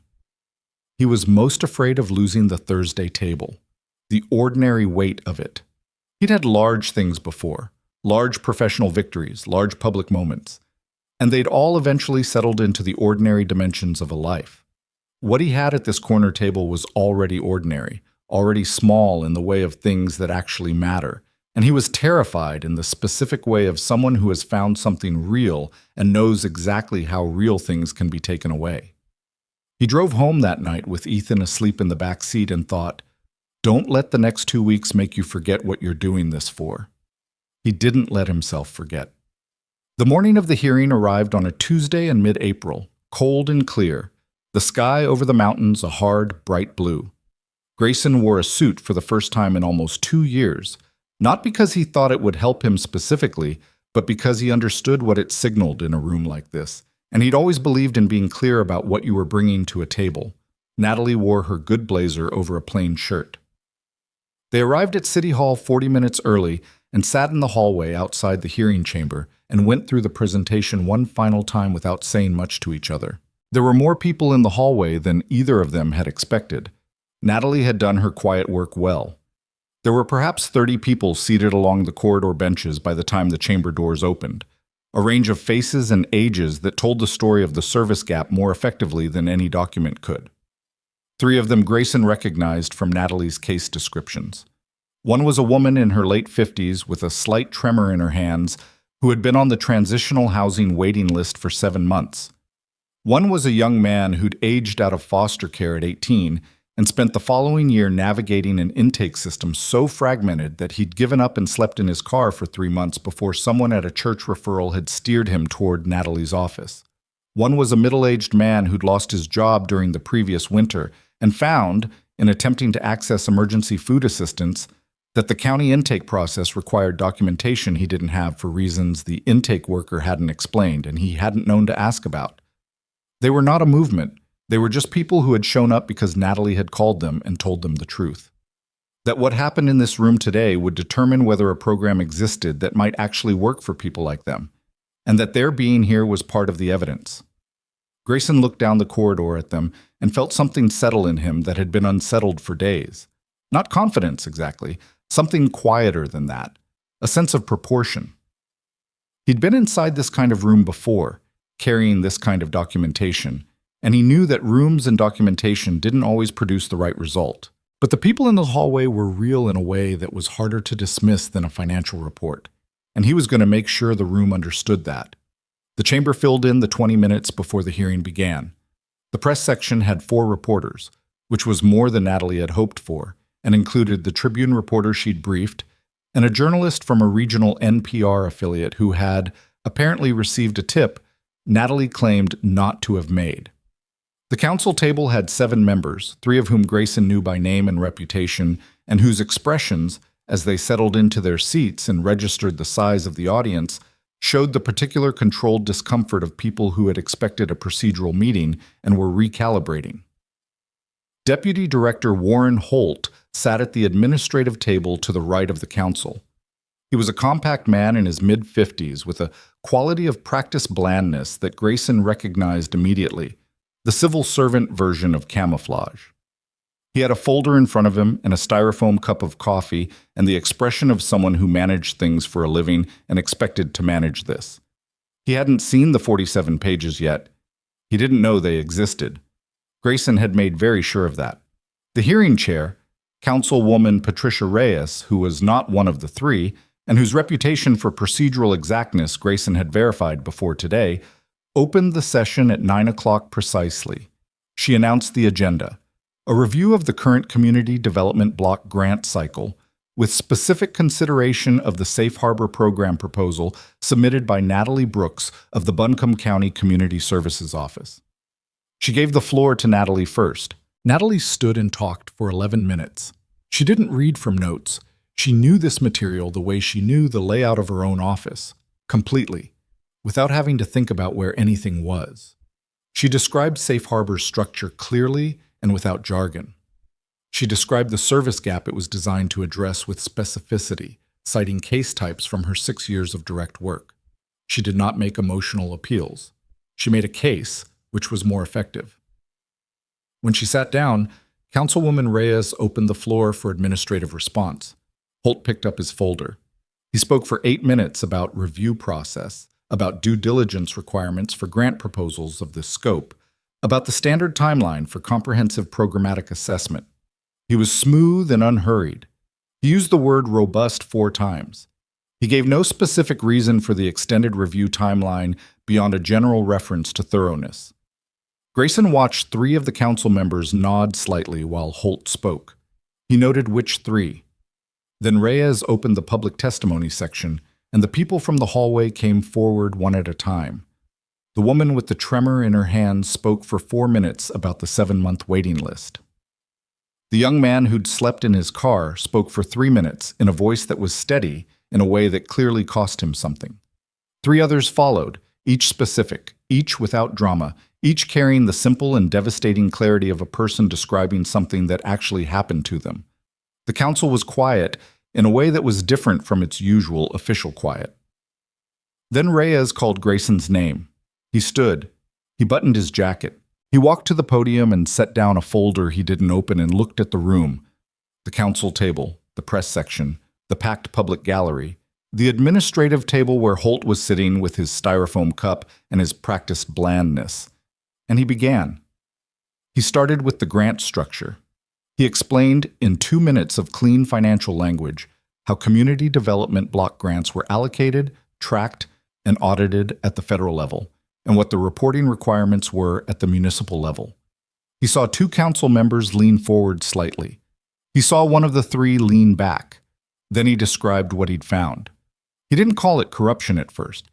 He called it a pattern of contract awards to entities whose stated community benefit function did not correspond to their actual operational activity, a pattern of grant fund transfers that moved through 2 or 3 intermediate contracts before reaching final recipients who were not the intended beneficiaries of the original federal allocation, a pattern of grant review extensions that consistently coincided with the closing of federal funding windows, effectively killing proposals without requiring a formal vote against them. He described the pattern for 4 minutes. Then he opened the folder and said, "I'd like to submit to the record documentation that substantiates this pattern." And he passed a copy to Councilwoman Reyes, a copy to the clerk, and a copy to the press table. The room changed. It didn't change loudly. There was no gasp, no dramatic moment. What happened was subtler. A shift in the quality of attention, like a room full of people who had been watching one thing, suddenly understanding they were watching something else entirely. The Tribune reporter flipped immediately to the financial summary page. The NPR journalist leaned over to look. 2 council members began reading with the focused attention of people trying to figure out what they'd just been handed. Holt's blandness held for approximately 30 seconds. Then something behind it cracked, not dramatically, but visibly. A tightening around the eyes, a stillness in the hands that had been casually loose before. Grayson continued. He named the specific contracts. He named Meridian Community Partners. He described the financial flows in the kind of plain language he'd spent 12 days calibrating. He did not name the council members. He named the contracts they'd approved. He let the room draw the line. It took about 45 seconds. Councilwoman Reyes stopped him. Not to shut him down, he could read the difference, but to ask a procedural question, whether the documentation he'd submitted was available in full to all council members. It was. She called a 10-minute recess. The 10 minutes lasted 22. When the council returned, 2 of the 3 had expressions that had moved from controlled discomfort to something closer to visible damage management. The third, a man named Alderman Price, who had approved 5 of the 9 contracts in the documentation, was speaking quietly and urgently to the council's legal counsel in the corner. Grayson stood by the window during the recess, and Natalie stood beside him, and neither of them said anything. She had her arms crossed and was looking at the floor. He could see her controlling something. Relief, maybe, or the adrenaline come down of a very high-stakes presentation that had landed the way it was supposed to. Those 2 things felt similar, and both of them took a minute. "You did well," he said quietly. "So did you." She didn't look up. Price is going to try to table the full discussion. "He doesn't have the votes. Not with Reyes chairing and the press in the room." "You sure?" "No," he said honestly. "But I think so." She nodded. "Good enough." When the session resumed, Reyes made 3 motions in sequence. She moved to enter Grayson's full documentation into the hearing record. She moved to suspend the extended review period for the Safe Harbor grant proposal pending an independent audit of the CDBG fund allocation for the previous 4 fiscal years, and she moved to forward the documentation to the State Comptroller's Office for preliminary review. The votes were 5-2. Price and a council member named Alderman Cosgrove voted against all 3. Their votes were recorded. So was everything else. The hearing ended at 12:40. The chamber emptied in the noise of something significant that nobody quite knew how to characterize yet. A beginning, maybe, or the end of something that had been running quietly for too long, or both at the same time, which is usually how things are. Natalie was surrounded almost immediately by the people from the hallway who wanted to understand what they'd just watched, and whether it meant what they thought it meant. She handled it with the patient, specific directness she brought to everything. Yes, this was significant. No, it wasn't resolved. Yes, there was a process ahead. Yes, the program was still in motion. She answered every question twice if it needed answering twice. Grayson stood to the side. The Tribune reporter found him within 3 minutes, which was faster than he'd expected. Her name was Casey, and she had the focused, slightly aggressive efficiency of someone who'd been in enough rooms to know when something was real, and when it was theater, and had no patience for the latter. "Grayson Hale," she said, "former Hendricks Calloway, 2-year absence from public life. You want to give me a statement?" "I want to give you background," he said. "On the record later if it comes to that. Off the record for now." "Fair enough. Where have you been for 2 years?" "Asheville," he said. "Just quieter." She looked at him with the appraising look of someone deciding whether there was more story here or whether this was its own story. He could see her deciding the latter, which was accurate. "The documentation is solid," she said. My financial consultant and my attorney both reviewed it. It's solid. The state comptroller referral. What's the realistic timeline? 4 to 6 weeks for a preliminary assessment. Could trigger a full audit within 3 months. She was typing notes on her phone. And the safe harbor grant? The pilot program? The independent audit suspends the extended review, which means the grant decision has to be made within the standard timeline, 30 days. Which brings it inside the funding window. Yes. She looked at him. You did this on purpose, the timing. I did the math, he said. Casey half smiled, the kind that acknowledges a competent move without quite approving of it. I'll want an on-the-record interview eventually. I know, call my office. He gave her a card, which he'd had made specifically for today, because he'd known this moment was coming and had decided to meet it rather than manage it. She took the card and moved on. He stood for a moment in the clearing space of the chamber, where the gallery was emptying and the council staff were collecting documents, and Price was still in a corner with the legal counsel, and everything that had been in motion for months was now in a different kind of motion, one with more visible consequences.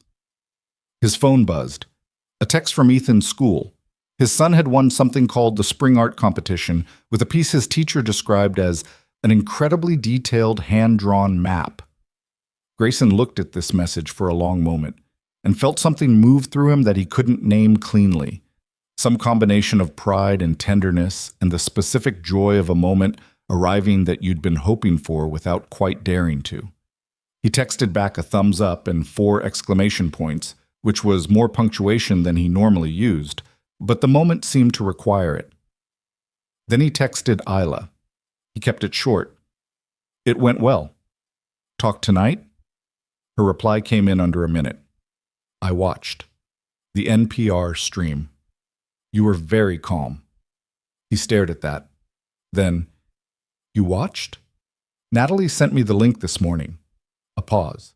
Then, you should have been more nervous. It would have been more relatable. He laughed. Standing in a mostly empty City Hall chamber with a reporter's card in his hand and 2 years of voluntary anonymity officially over, he laughed at his phone like a man who'd forgotten he was capable of that particular involuntary response. I was nervous, he typed back. I hit it. I know, she wrote. I could tell. Your jaw. He didn't know what to do with the fact that she knew his jaw well enough to read it on a low-resolution NPR live stream. He pocketed his phone and went to find Natalie. She was finally free of the hallway group and was standing near the main exit with her blazer slightly rumpled and her hair coming loose from where she'd pinned it that morning. She looked tired in the specific way of someone who has been running on intensity for weeks and has just used the last of it. The audit motion, she said when he reached her. That was Reyes's own idea. I didn't plan for that. I know. It was the right call. If the audit finds what I think it's going to find, it'll find it, he said. The documentation is there. She nodded slowly. They walked out of City Hall together into the April afternoon, which was warmer than the morning had been, the sun having decided midway through the day to commit to itself. The steps were busy with people who'd been in other hearings, other business, ordinary Tuesday transactions with city government, none of whom knew what had just happened in Chamber 4. 30 days, Natalie said. 30 days, he confirmed. That's a long 30 days. Everything important takes a long 30 days. She looked at him sideways. You're going to be okay. With the public thing, being visible again. It wasn't quite a question. He considered it anyway. I don't know yet, he said. I've been okay in this room. Ask me again in a month. She seemed to respect that answer. They stood at the bottom of the steps for a moment, the city moving around them, and then she said, Go see her, which was not something either of them had discussed, but was clearly what she thought he should do. She's at work, he said. The nursery closes at 3. He looked at her. How do you know that? I know a lot of things, Natalie said, with the air of someone who has been compiling information about people for so long, it's just how she experiences the world. Go. He went. The nursery was on the edge of town where the commercial strip gave way to a longer road with more sky above it. He parked in the small lot and went in through the gate, which opened onto rows of early spring plants, the cold weather varieties that could take April in the mountains, pansies and early herbs, and neat rows of seedlings in black plastic trays. There was the smell of soil and water and something green and alive. He found Isla at the far end of the greenhouse, restacking clay pots with the particular muscle memory efficiency of someone who's done a task so many times they don't have to think about it. She looked up when she heard him, registered his suit, registered that he had come here instead of waiting until tonight. "That's a lot of effort for a pot-stacking audience," she said. "I had a hearing." "I know. I watched." She set down the pot she was holding. "You held your hands very still the whole time. That's what tells me you were nervous, not your jaw." "I made that up." He stood in the greenhouse doorway and looked at her. "Why did you make it up?" "Because I wanted you to know I was watching closely enough to notice if you weren't." She held his gaze. "And because I wanted to see what you did with that information." He was quiet for a moment. "What did I do with it?" "You laughed," she said. "I don't know if you realize how rarely you do that." He didn't have a good response to that.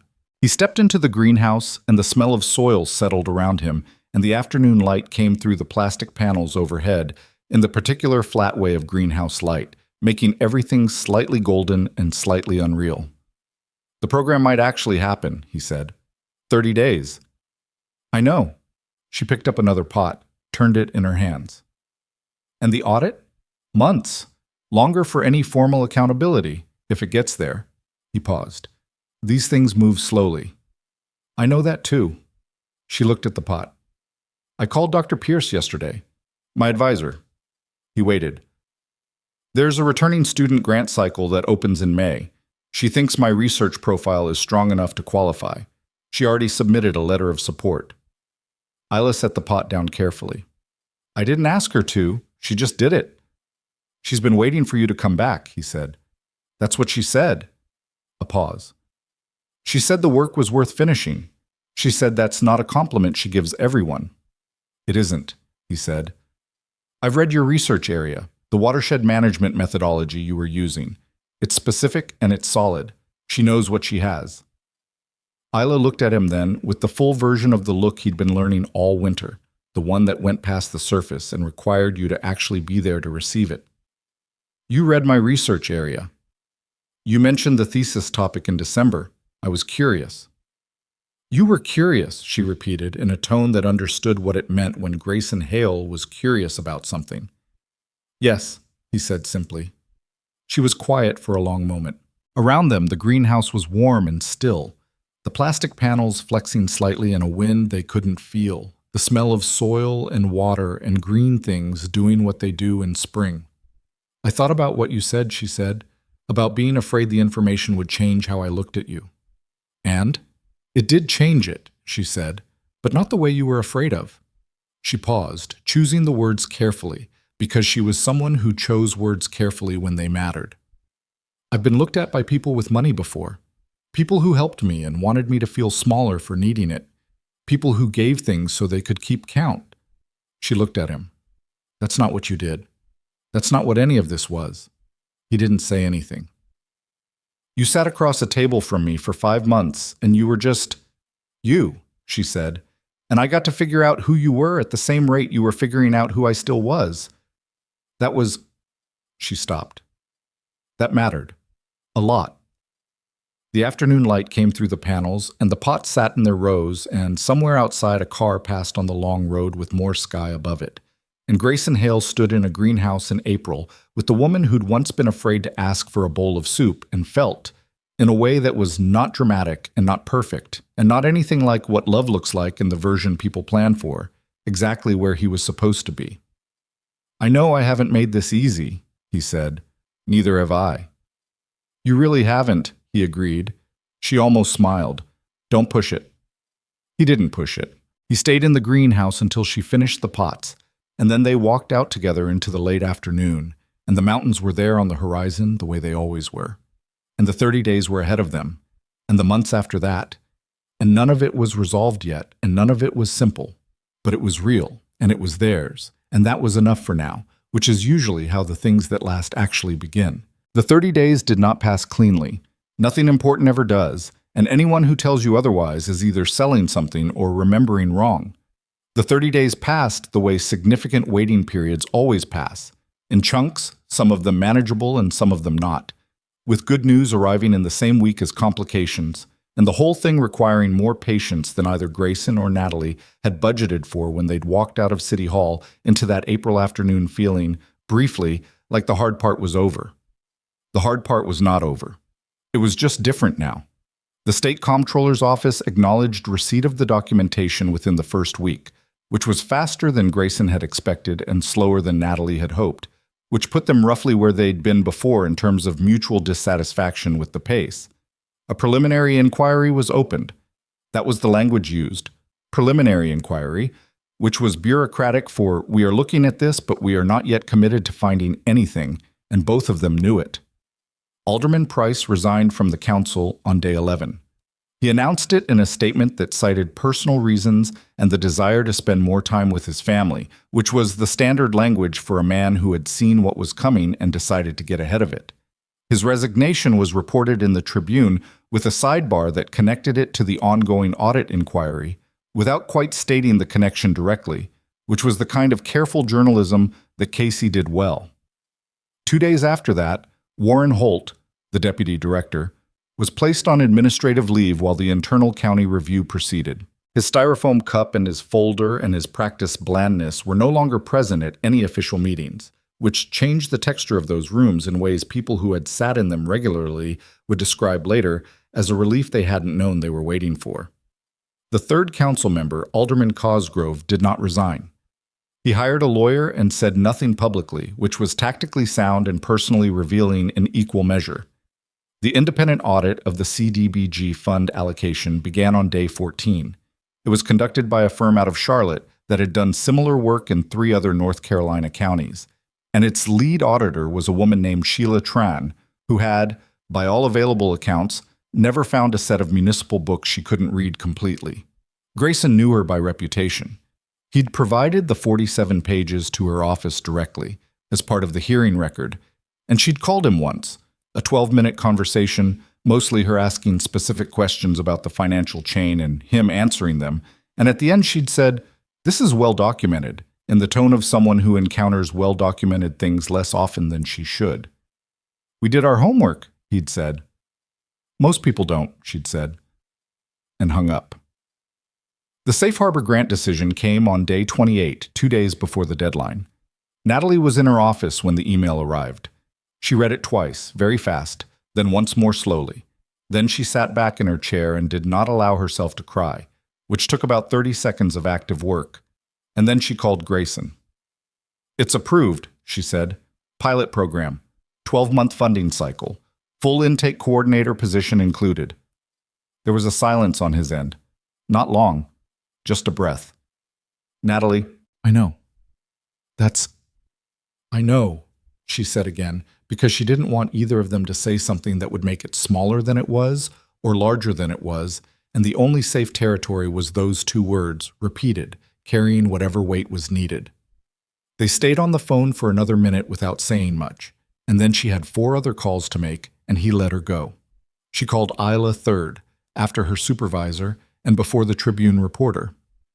Isla was between shifts at the nursery when her phone rang, standing in the parking lot in the April sun with soil on her gloves and her hair coming loose from its tie, and she listened to Natalie's voice and felt something she didn't immediately have a word for, something that lived in the neighborhood of relief, but was larger than relief, more complex, with grief mixed into it because you can't be told that something that should have existed years ago is finally going to exist without feeling both things simultaneously. "It's happening," Natalie said. "Yeah," Isla said. She pulled off one of her gloves. The sun was warm on the back of her hand. "Yeah, it is." She stood in the parking lot for a few minutes after the call ended, not moving, just holding her phone and looking at the mountains on the horizon, and thinking about the night she'd stood at the edge of a sidewalk on Lexington Avenue and done the math on a chalkboard menu and found she came up short. She thought about the bowl of soup that appeared in front of her without her asking for it, and how she'd sat down because she was too tired to maintain the pride of standing.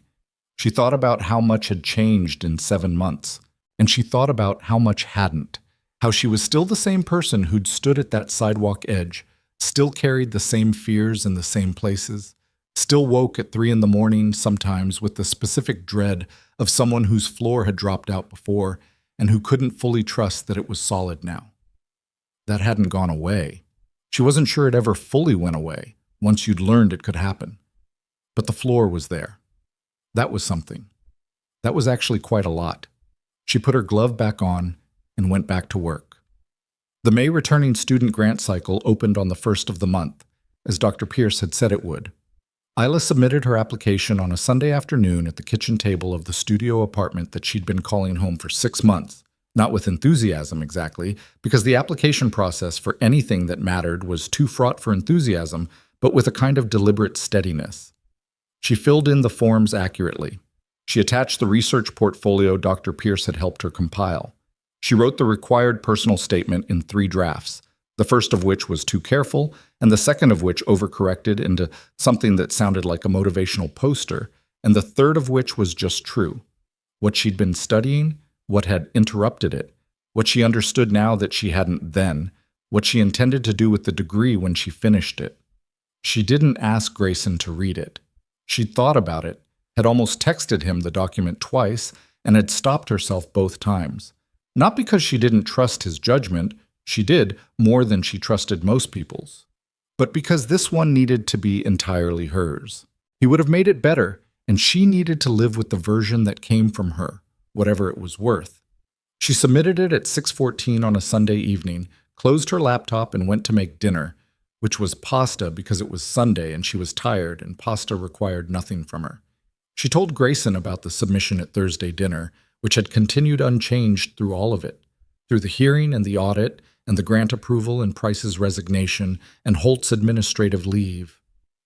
The Thursday dinners had a kind of structural integrity that none of the upheaval had touched, and she'd noticed that about them, noticed that they were the one fixed thing in a period of significant unfixedness, and the noticing had told her something she hadn't known how to say directly yet. "I submitted on Sunday," she said. "How do you feel about it?" "Like I wrote the best version of it I was capable of writing," she said. "Which means if it's not enough, it's genuinely not enough. And that's useful to know. And if it is enough," she looked at the table. "I haven't let myself think about that part yet." "That's probably right," he said. "Think about it when it's real." "That's what I've been doing all year," she said. "Thinking about things when they're real instead of in advance." "Is it working?" She considered that seriously. "Better than the other way," she said. "The other way I just scared myself out of things before they had a chance to happen." Ethan was listening to this with one ear while ostensibly focused on his drawing, which was the latest version of the map. It had grown to 4 sheets of paper now, taped together at the edges, and included a neighborhood around the central house, with named streets and nearby features, and the medium-sized dog rendered with more anatomical confidence than in previous versions. "It's getting very big," Isla told him. "Maps have to be accurate," he said. "You can't leave things out." "What are you going to do with it when it's done?" He looked up at her with an expression that suggested this was a question he'd already thought about extensively. "Frame it," he said, "and put it on the wall, in the house." "Which house?" "The one on the map," he said, with the calm certainty of a 7-year-old who has already decided how things are going to go and doesn't see the need to discuss it further.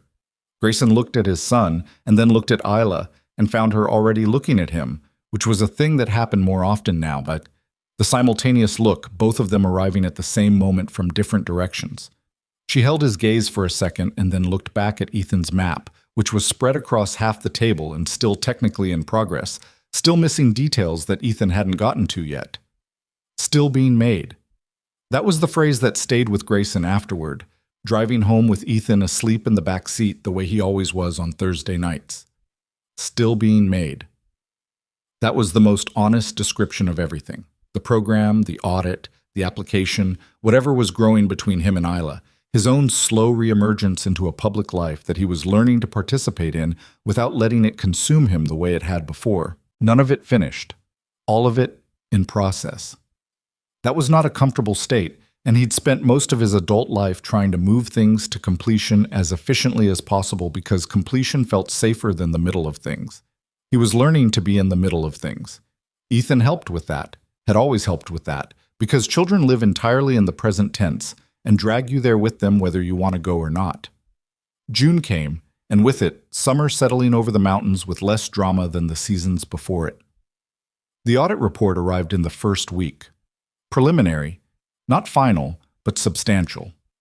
Sheila Tran's firm had reconstructed the full financial chain, and the numbers were, as Marcus had said, airtight. The diversion of public funds was documented across 4 fiscal years, with the total amount redirected from community services programs coming to just over $2.3 million. It was not an abstraction. It was a number with specificity and weight. And when it was reported in the Tribune and picked up by regional outlets, that specificity was what made it land. People understand $2 million better than they understand policy failure. It was a fact of public attention that Grayson had always found frustrating and had learned to work with. Alderman Cosgrove's lawyer negotiated a cooperation agreement with the County Ethics Board in the second week of June. The agreement required Cosgrove to provide testimony about the structure of the scheme in exchange for reduced personal liability, which meant the full picture of how it had operated, who had initiated it, how long it had been in place, what decisions had been made at what levels, was going to be on the record. Grayson's attorney called him with the news on a Tuesday morning, and he sat at his desk and felt not triumph, but something more like exhaustion, the specific fatigue of a problem that has finally been fully surfaced after months of existing underground. He called Natalie. She answered on the second ring. "I heard," she said. "It's not over. These processes take—" "I know how long they take," she said. "I've been in this system for 7 years." A pause. "But the record exists now. It can't be unmade." "No," he said. "It can't." "That's what matters," she said. "Not the speed. The permanence." He thought about that for a while after the call ended. The permanence. The record. The thing that could not be unmade. He'd spent 2 years believing that stepping back from the public machinery meant choosing permanence over noise. And he'd been right and also wrong in equal measure, because permanence sometimes required making noise, required stepping back into the room and putting your name on something, even when you'd grown to prefer the quiet. He didn't regret it. He'd been asking himself that question periodically since April, and the answer kept coming back the same way. No. He didn't regret it.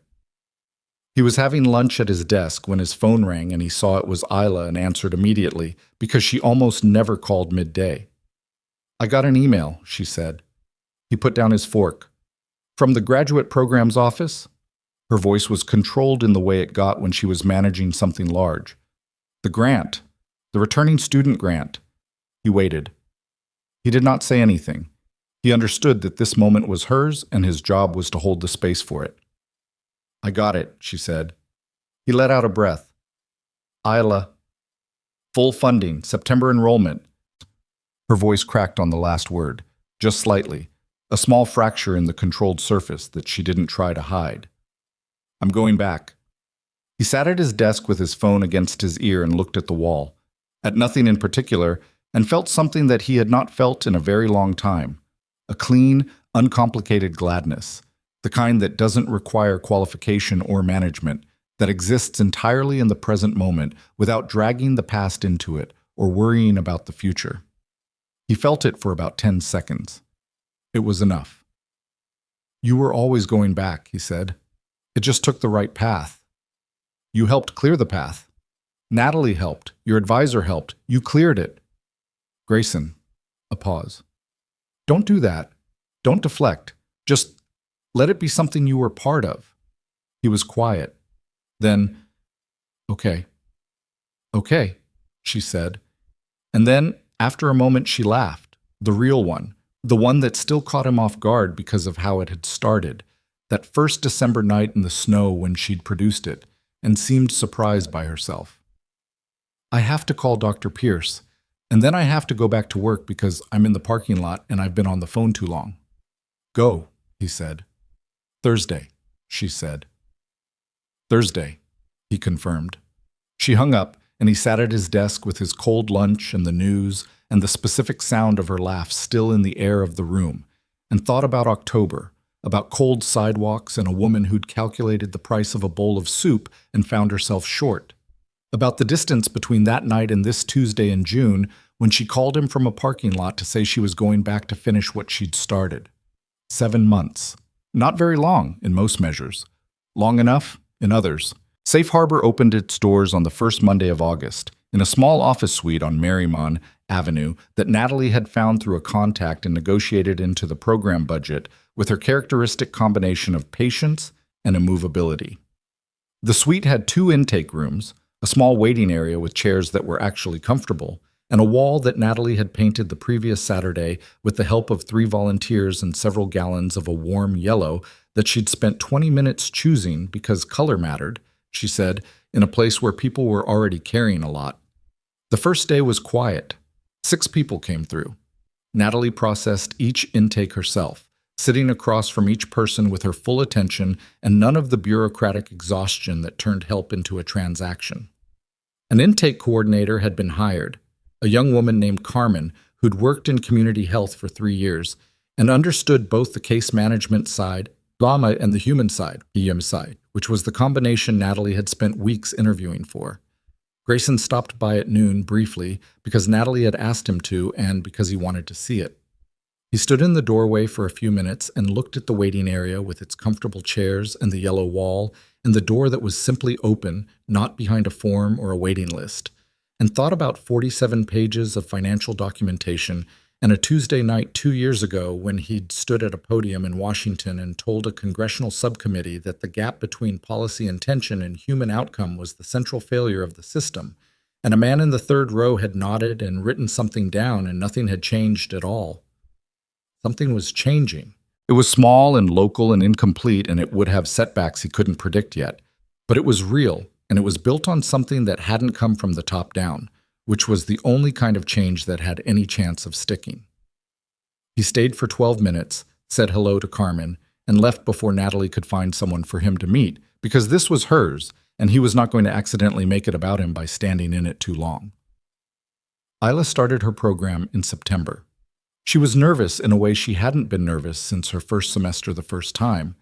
Not the performed confidence she'd sometimes used to manage fear, but genuine, unglamorous anxiety, the kind that lives in the stomach and doesn't respond to reassurance. She drove herself to campus the first morning, parked in the graduate student lot, and sat in her car for 4 minutes doing nothing in particular before she got out and went in. Dr. Pierce was waiting in her office and stood up when Isla appeared in the doorway, which was not something Isla had expected, and for a moment neither of them said anything. Then Dr. Pierce said, "The watershed data held up. I want you to know that first." And Isla said, "Okay," and sat down, and they got to work.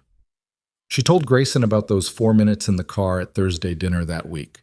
He'd asked how the first day was, and she'd said, "Fine," and then corrected herself. "I sat in the parking lot for 4 minutes beforehand because I was scared." 4 minutes isn't very long, he said. It felt long. "What happened after 4 minutes?"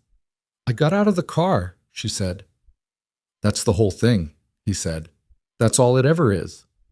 She looked at him. "Is that what it was like at the hearing, when you stood up?" He thought about it honestly. "I had approximately 30 seconds at the podium where I thought I'd made a significant mistake," he said. "Then I started talking and the 30 seconds ended.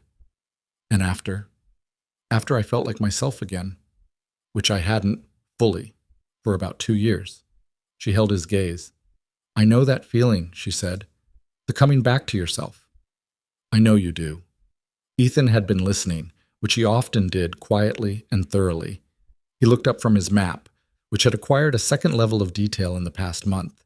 The house now surrounded by a street and neighboring houses and what appeared to be a small park with a bench, and said, "Are you scared about different things now than you used to be?" Both adults looked at him. "I heard you," he explained, without apology. "You were both scared before. Are you scared of different things now?" Grayson considered his son seriously, because Ethan's questions deserved serious consideration. "Yes," he said, "different things." "Me too," Ethan said, and went back to the map, apparently satisfied with this exchange. Isla looked at Grayson with an expression that was doing several things at once. He looked back at her with an expression that was probably doing several things at once as well, Neither of them had named it yet. They'd been circling it for months, since the greenhouse in April, since the text exchange after the hearing, since December in the snow when she'd said okay and meant something larger than the word. And the circling had its own honesty in it, the honesty of two people who'd both been hurt by rushing toward things and had silently agreed to take this one at the pace it needed. But the circling had to end somewhere. Things that are real require acknowledgement eventually. It ended not dramatically, not on a Thursday, not at the restaurant, but on a Saturday afternoon in late October, exactly 1 year after the night they'd first sat across from each other. When Grayson drove to the campus neighborhood where Isla was now living in a small apartment closer to the university, and they walked together through the neighborhood, and the trees were the same October color they'd been a year ago, and the mountain air had the same specific cold in it, and they were talking about something ordinary, something Ethan had said that week, or something Dr. Pierce had said. He couldn't remember later which. And they stopped at a corner to let a car pass, and when they stepped off the curb, she took his hand. Just that. No speech, no moment prepared for, no lines anyone had rehearsed. She just reached over and took his hand, and they kept walking. He held on. After a while, she said, "I was thinking about a year ago." "So was I," he said. "You ordered me a bowl of soup. You looked hungry." "I was hungry," she said. "I was also terrified and embarrassed and ready to walk away." "I know. Why didn't you just give me the leftovers? Why a new bowl?" He thought about it. He'd thought about it before in the abstract, but standing here with her hand in his on an October street, he thought about it more carefully. Because leftovers say, "I'm done with this. You can have the rest of it." And that wasn't... He paused. "That wasn't what I wanted to say." She was quiet for a moment. "What did you want to say?" "Sit down," he said. "You deserve a full bowl." She didn't say anything for half a block. Then she said quietly, "Yeah, that lands differently when I know you." "Different how?" "Because I know you meant it," she said. "Not as a gesture, not as charity. You just actually thought that." He looked ahead at the street. "I did." "You're a strange person," she said. But it wasn't a criticism. It was the kind of thing you say about someone whose strangeness you've come to need. He laughed. The involuntary kind, again. She smiled at the sound of it, because she'd said something true about the laughing, and she knew it. They walked until the afternoon started going gray and cold, and then they found a coffee place and sat for another hour, and then he drove home, and she went back to her apartment and her research and her return to the version of herself that had been waiting patiently for the circumstances to become possible again. The months that followed had the quality of a life being properly assembled rather than frantically maintained. Isla's research moved faster than she'd expected once she had stable ground under her. Dr. Pierce confirmed in November that the thesis chapter she'd completed was the strongest work in the cohort, which Isla received with a flat look that meant she was overwhelmed and couldn't show it yet. Safe Harbor processed its 100th intake in January. The state audit of the CDBG funds resulted in February in the formal referral of Warren Holt and 2 Meridian Community Partners principals to the State Attorney General's office for investigation of misuse of public funds. A process that would take more months and possibly years, because justice through institutional channels almost always did. But the referral was real, and the record was permanent, and that was what Natalie had said it would come down to. Grayson did 2 interviews in the fall, one with the Tribune, one with a policy journal that had been asking for a year, and found that public visibility, managed on his own terms and in his own time, was different from the version he'd left behind. He'd left behind a version that required him to be a narrative more than a person. What he was now was just someone who'd done something and was willing to talk about it, which was a much more manageable thing to be. He still ate at Faux Lien on Thursdays. Mrs. Nguyen still put in his order without being asked. Some things stabilize and become themselves and should be left exactly as they are. The wedding was in October, 14 months after the night Isla had taken his hand on a street corner, which, if you were counting, was 2 years to the month from the night she'd stood at the edge of a sidewalk and done the math on a chalkboard menu and found herself short. Grayson had asked her in June, on a Thursday, at the corner table, without a ring, because he'd asked her opinion on rings once, and she'd said she found them awkward and he believed in taking people at their word. He'd asked her plainly, the the same way he did everything that mattered. I want to build the rest of this with you. I want it to be a decision we both make. She'd looked at him for a long moment. That's not exactly a proposal, she said. It's exactly a proposal, he said. It just doesn't have the standard delivery. You're going to drive me insane for the rest of my life, aren't you? Probably, he said. She'd said yes. The ceremony was small. Natalie was there in a dress she'd borrowed and complained about in equal measure. Doctor. Pierce came and sat in the second row with the contained satisfaction of a woman watching something she'd been invested in from a distance come to its right conclusion. Marcus flew in from Charlotte and spent most of the reception telling anyone who would listen about the financial documentation, which was his version of celebrating. Mrs. Nguyen sent soup, an actual container of faux liens number 7, delivered to the venue by her granddaughter because Mrs. Nguyen did not close the restaurant on Saturdays but understood the symbolism. Ethan wore a tie that he'd chosen himself, which was green and slightly too wide, and he wore it with the conviction of someone who has made an aesthetic decision and intends to see it through. He stood next to his father during the ceremony with his hands clasped in front of him, and his expression serious and attentive. And if he cried at any point, he did so privately, which was how he handled most things, taking after his father in that regard. Grayson had not prepared remarks. He'd thought about it for weeks, and kept coming back to the same conclusion. The things he wanted to say were not the kind that benefited from prior composition. So when the officiant asked if he had words, he looked at Isla, standing in a simple dress the color of somewhere warm, hair loose, a small crease of nervousness at the corner of her mouth that he recognized and loved, and he said what was true. I've had a table for a long time, he said. I sat at it for years and it was fine, and I told myself fine was enough. And then one October night, I offered you a seat at it, and you sat down. And I've been realizing since then that the table was never really mine. It was just where I was until you got there. Isla looked at him with that steady look, the one that had started on a cold sidewalk when she'd been trying to figure out his angle and hadn't found one. She was not crying, which he'd known she wouldn't.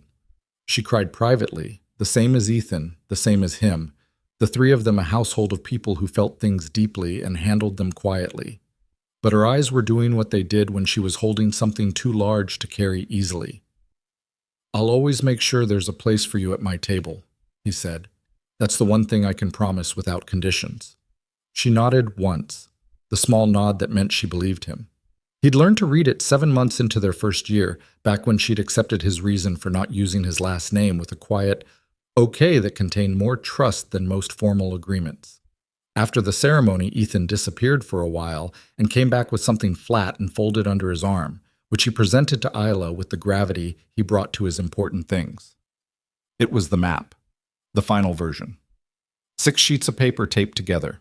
The house at the center with its 4 walls and triangle roof, the neighborhood around it with its named streets, the small park with the bench, and the medium-sized dog in brown crayon that had taken 3 months to get anatomically right.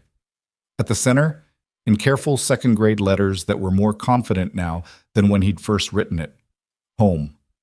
It's done, he said. Isla took it carefully, the way you take something that someone has been working on for a long time and wants to be received correctly. She looked at it for a long moment. The whole thing. All 6 sheets. You left space here, she said, pointing to an area to the left of the house, slightly emptier than the rest. That's for things that haven't happened yet, he said. You can't put them in ahead of time. She looked at him. He looked back at her with the patient certainty of a child who has thought something through and is confident in the conclusion. That's actually very wise, she said. I know, he said. Can we have cake now? They had cake. Later, much later, after the guests had thinned and Ethan had fallen asleep in a chair, the way he always did at events that went past his usual bedtime, Grayson and Isla stood by the window of the small venue and looked out at the October night. The mountains were out there, visible in a way that mountains sometimes are at night, darker against the dark, but present, the kind of permanent that makes human scale feel small without making it feel unimportant. 2 years ago tonight, approximately, she said, give or take a few days. You were eating alone. I was always eating alone, he said. She looked at him. What were you thinking about? That night, before I came up to the table. He considered it honestly. My son's teacher said he'd been withdrawn. I was thinking about that, about how to reach him, about whether I was doing enough. He paused. About whether fine was really enough. I think I'd been thinking about that for a while and just not finishing the thought. And then I interrupted. And then you sat down, he said, which answered the question. She was quiet for a moment. What was the question? Whether the table had room for anyone else. Outside, Asheville held its position under the October sky, all its complications and its ordinary lives and its slowly changing systems going on the way they always did, indifferent to individual moments in the way that cities are indifferent, too large and too busy to notice the specific. The mountains were less indifferent. Mountains keep a different kind of record. Isla leaned against him, not dramatically, just settling her weight slightly toward his, the small physical grammar of two people who have decided to be in the same space for the long run. He put his arm around her, also without drama, the way you do a thing that has already become the natural extension of another thing. I've been thinking about what I would have done, she said, if you'd given me the leftovers. What do you think you would have done? Eaten them and left, she said. I wouldn't have come back. He thought about that, about the particular weight of small decisions, not the large ones that announce themselves as significant, but the ones that take about 3 seconds and feel, in the moment, like nothing much. I almost did, he said. Give you the leftovers. I had the bowl halfway across the table. She looked up at him. What stopped you? He didn't have a clean answer. He'd asked himself the same question in various ways over the past 2 years, and the best answer he'd found was also the most honest one. He'd stopped because something in him had known, in the 3 seconds available for the decision, that halfway was not enough. That the choice between the leftover bowl and the full one was not really about soup. It was about what you believe a person deserves before they've proven anything to you, before they've earned it or explained themselves or demonstrated that the investment is worth it. The specific decision of what to offer someone who's standing at the edge of your space with nothing to offer back yet. He believed in the full bowl. He always had, even in the years when his own life had been arranged around other priorities, and he'd lost sight of the fact. That belief had been the thing that got him back to himself eventually, more than the quiet or the distance or any of the deliberate choices he'd made about how to spend his time. The belief had always been there, waiting. I don't know, he said. I just knew the leftovers weren't right. She looked at him for a moment, then looked back out the window. That's the whole story, isn't it? She said. Not a question. That's the whole story, he agreed. Ethan slept in his chair, his green tie askew, the map folded on the table beside him, its center word facing up. The mountains kept their watch outside. The small October city went on with its ordinary, extraordinary life, and the two people at the window stood in the good weight of where they'd ended up, which was not where either of them had planned to be, and was better than anything they'd planned, and was entirely theirs. Not perfect, not finished, not without the particular anxieties and imperfections and unresolved edges that are the actual texture of a real life shared between real people, but home, whatever that word carried, whatever it held, it was that. It had been that, Isla would think later, almost from the beginning. She just hadn't known yet what to call it.